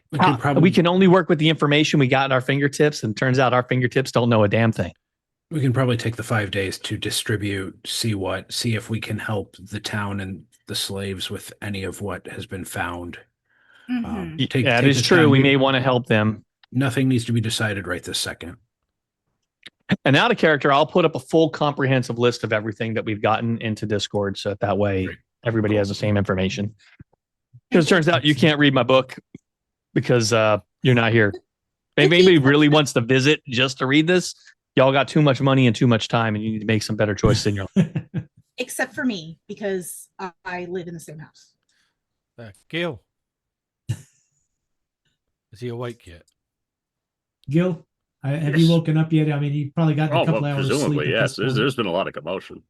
Obviously kept him awake. Gil, can you use this sword? Look, it's magical. Oh, well, I'm sure I could, but I really don't go in for that kind of magic thing. No, but if we come up against that shadow thing again, you could use it against it while we have hold of it.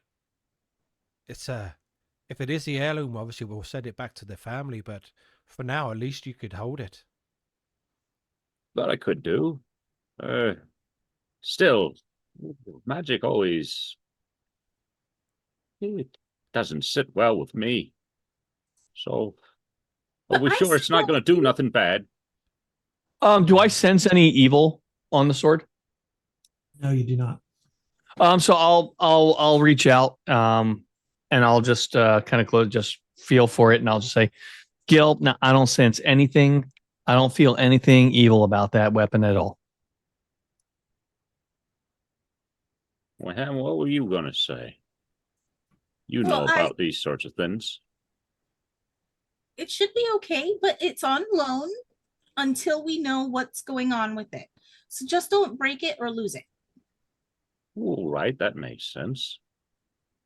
Oh, and you don't suppose nobody played any tricks with it? Oh no, the biggest trick is that it was hidden in the first in the first place. I mean, that's a beautiful piece of weaponry. Well, over the next couple of days, Right. obviously, Chariot wanted to identify the ring. She could also identify the sword as well. Well, if she says it's all True. right, then I suppose I wouldn't mind. Well, that would find out more information about the sword. Right, exactly. That's what I said. Hmm. If she says it's all right, then it's probably fine. Cool. Between I'll look at all it. three of them, I figure that's a pretty good group, and I don't really trust you. It's not anything against you, but you don't know things like they know things.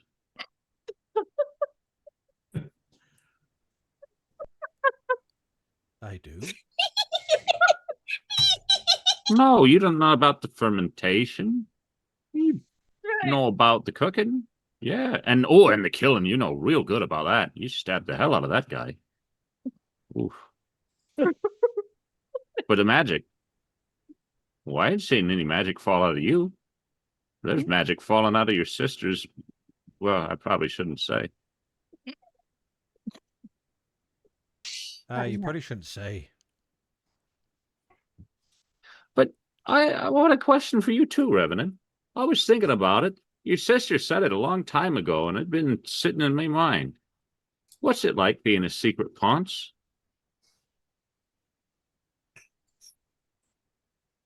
Do you know what that even is? No. She just said it in passing. You forgot about that. Wow, I need to take that book back. I run. No. What's it mean? Yeah, Don't tell worry him. about it. Now tell him. Chicken. Did you say Ponce? Yeah. It's Ponce. Well, a secret is unknown. Well, I But know what a secret is. I've had a few of them once.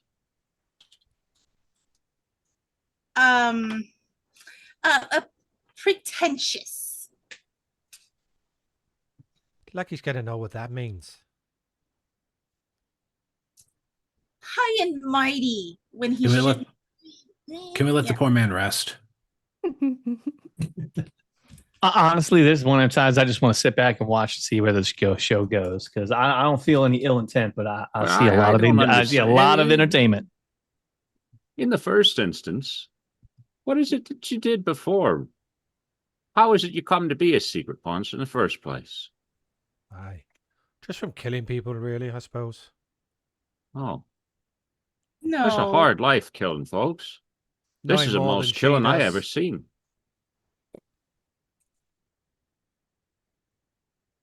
She's too young and naive. Oh. Well, what about you? Always talking about her, never talk about yourself. Seemed to me, a man like that has trouble. I have more concerns making sure she stays alive. I have no issues staying alive. Well, sure, but you had to done something for then. You wasn't always looking after her, was you? Well, since she's been alive, I have been. Before that, I was Right, a but chef and a hunter Oh. and a Oh. warrior.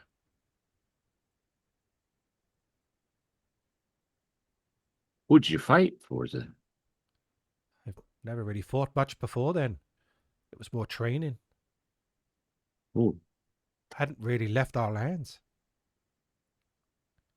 We never did figure out why it was you left. I think one time you said you left, but you never did say why. My sister was not accepted. So I left with her. Oh. Yeah, well, I suppose that makes sense.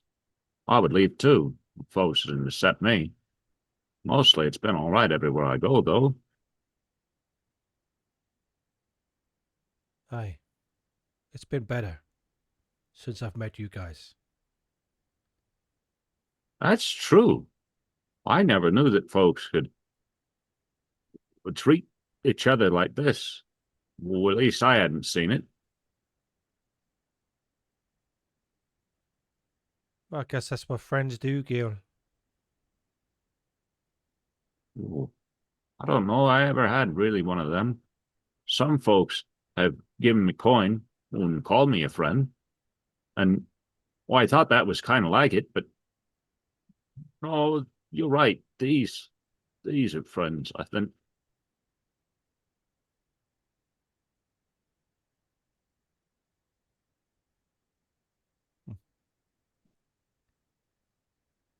Aye.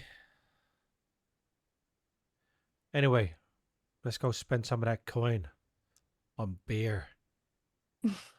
Oh. And getting that helmet fixed. Oh no, I remember it's not broken. Silly me. Well, it's all right. You doesn't mean nothing by it. I know that now. But do you suppose they got any of them? No. Oh. No, I don't think they do. But Well- again, maybe my sister can help you craft new ones. What? Craft new ones? Wait, Oh. what were you talking about? I was wondering if they had any ores. Oh, I thought you were talking about those bollocks you like eating. Oh. Well, them also. I don't think they're gonna have the bollocks because, well, all of the mud tigers down in the caves are dead. Well, of course they don't have the bollocks. We's the one who cleared out the caves. Well, then you better get making your bollocks. You Maybe. can start that here. Yeah, aye, maybe while we're here, she can I help could you with learn that. the secrets of fermentation. Aye. Well, still, that's a story for another day. I'm sure witchcraft Well- and the smell of fermentation is going to go over. Let's say, well. Gil, remember, I did have, I did off a lot of those, mud tigers. I did take a bunch of the bollocks you like so much. And, so yeah, you could ferment them and, enjoy. Yeah, you do that. Enjoy. Yep, you really licked Absolutely. them mud tigers. Are we done? I think so. Let's call it for this week. I will get with you all over the next week to figure out what you've done during the downtime. We'll go over it at the beginning of next session. But thank you, everyone, for joining us. Thank you all for wrapping up A0 against the slave I would- lords. I would just like to point out that we got out of the cave and then immediately agreed to go back down there to do more stuff. So Well, that's because we yearn for the mines. You agreed. yeah, but sadly, this is a group where you're trapped now. You're like, and on to adventure. Now, I found a really cool stone. That's going to be at least 3 sessions. My toe hurts. Sorry. We'll be back next week, I'm assuming, and apparently Dark Sun is back next week and for an extra long session. Apparently, we'll see. Yeah. We'll see. Hold on. Hold my breath. His face when he said "we'll see" is, I wish I had screenshot it. Because literally that's the face that should be put in Discord when that something is- doesn't happen. So the great thing is this will end up on YouTube and you can take a screenshot of that after. That is true. There you go. There you go. All right, guys. What do we see you just next call week. it? Jade's disappointment? Like, I'm desperate to play it. Right. It'll be right. Be right up there with Mama Disappointed's from Black Death. Oh, the mama yikes. Yeah, Mama Yikes. Yep, Believe it. and of course the Everard look. All right, thanks everybody. Have a good one. Bye. Bye.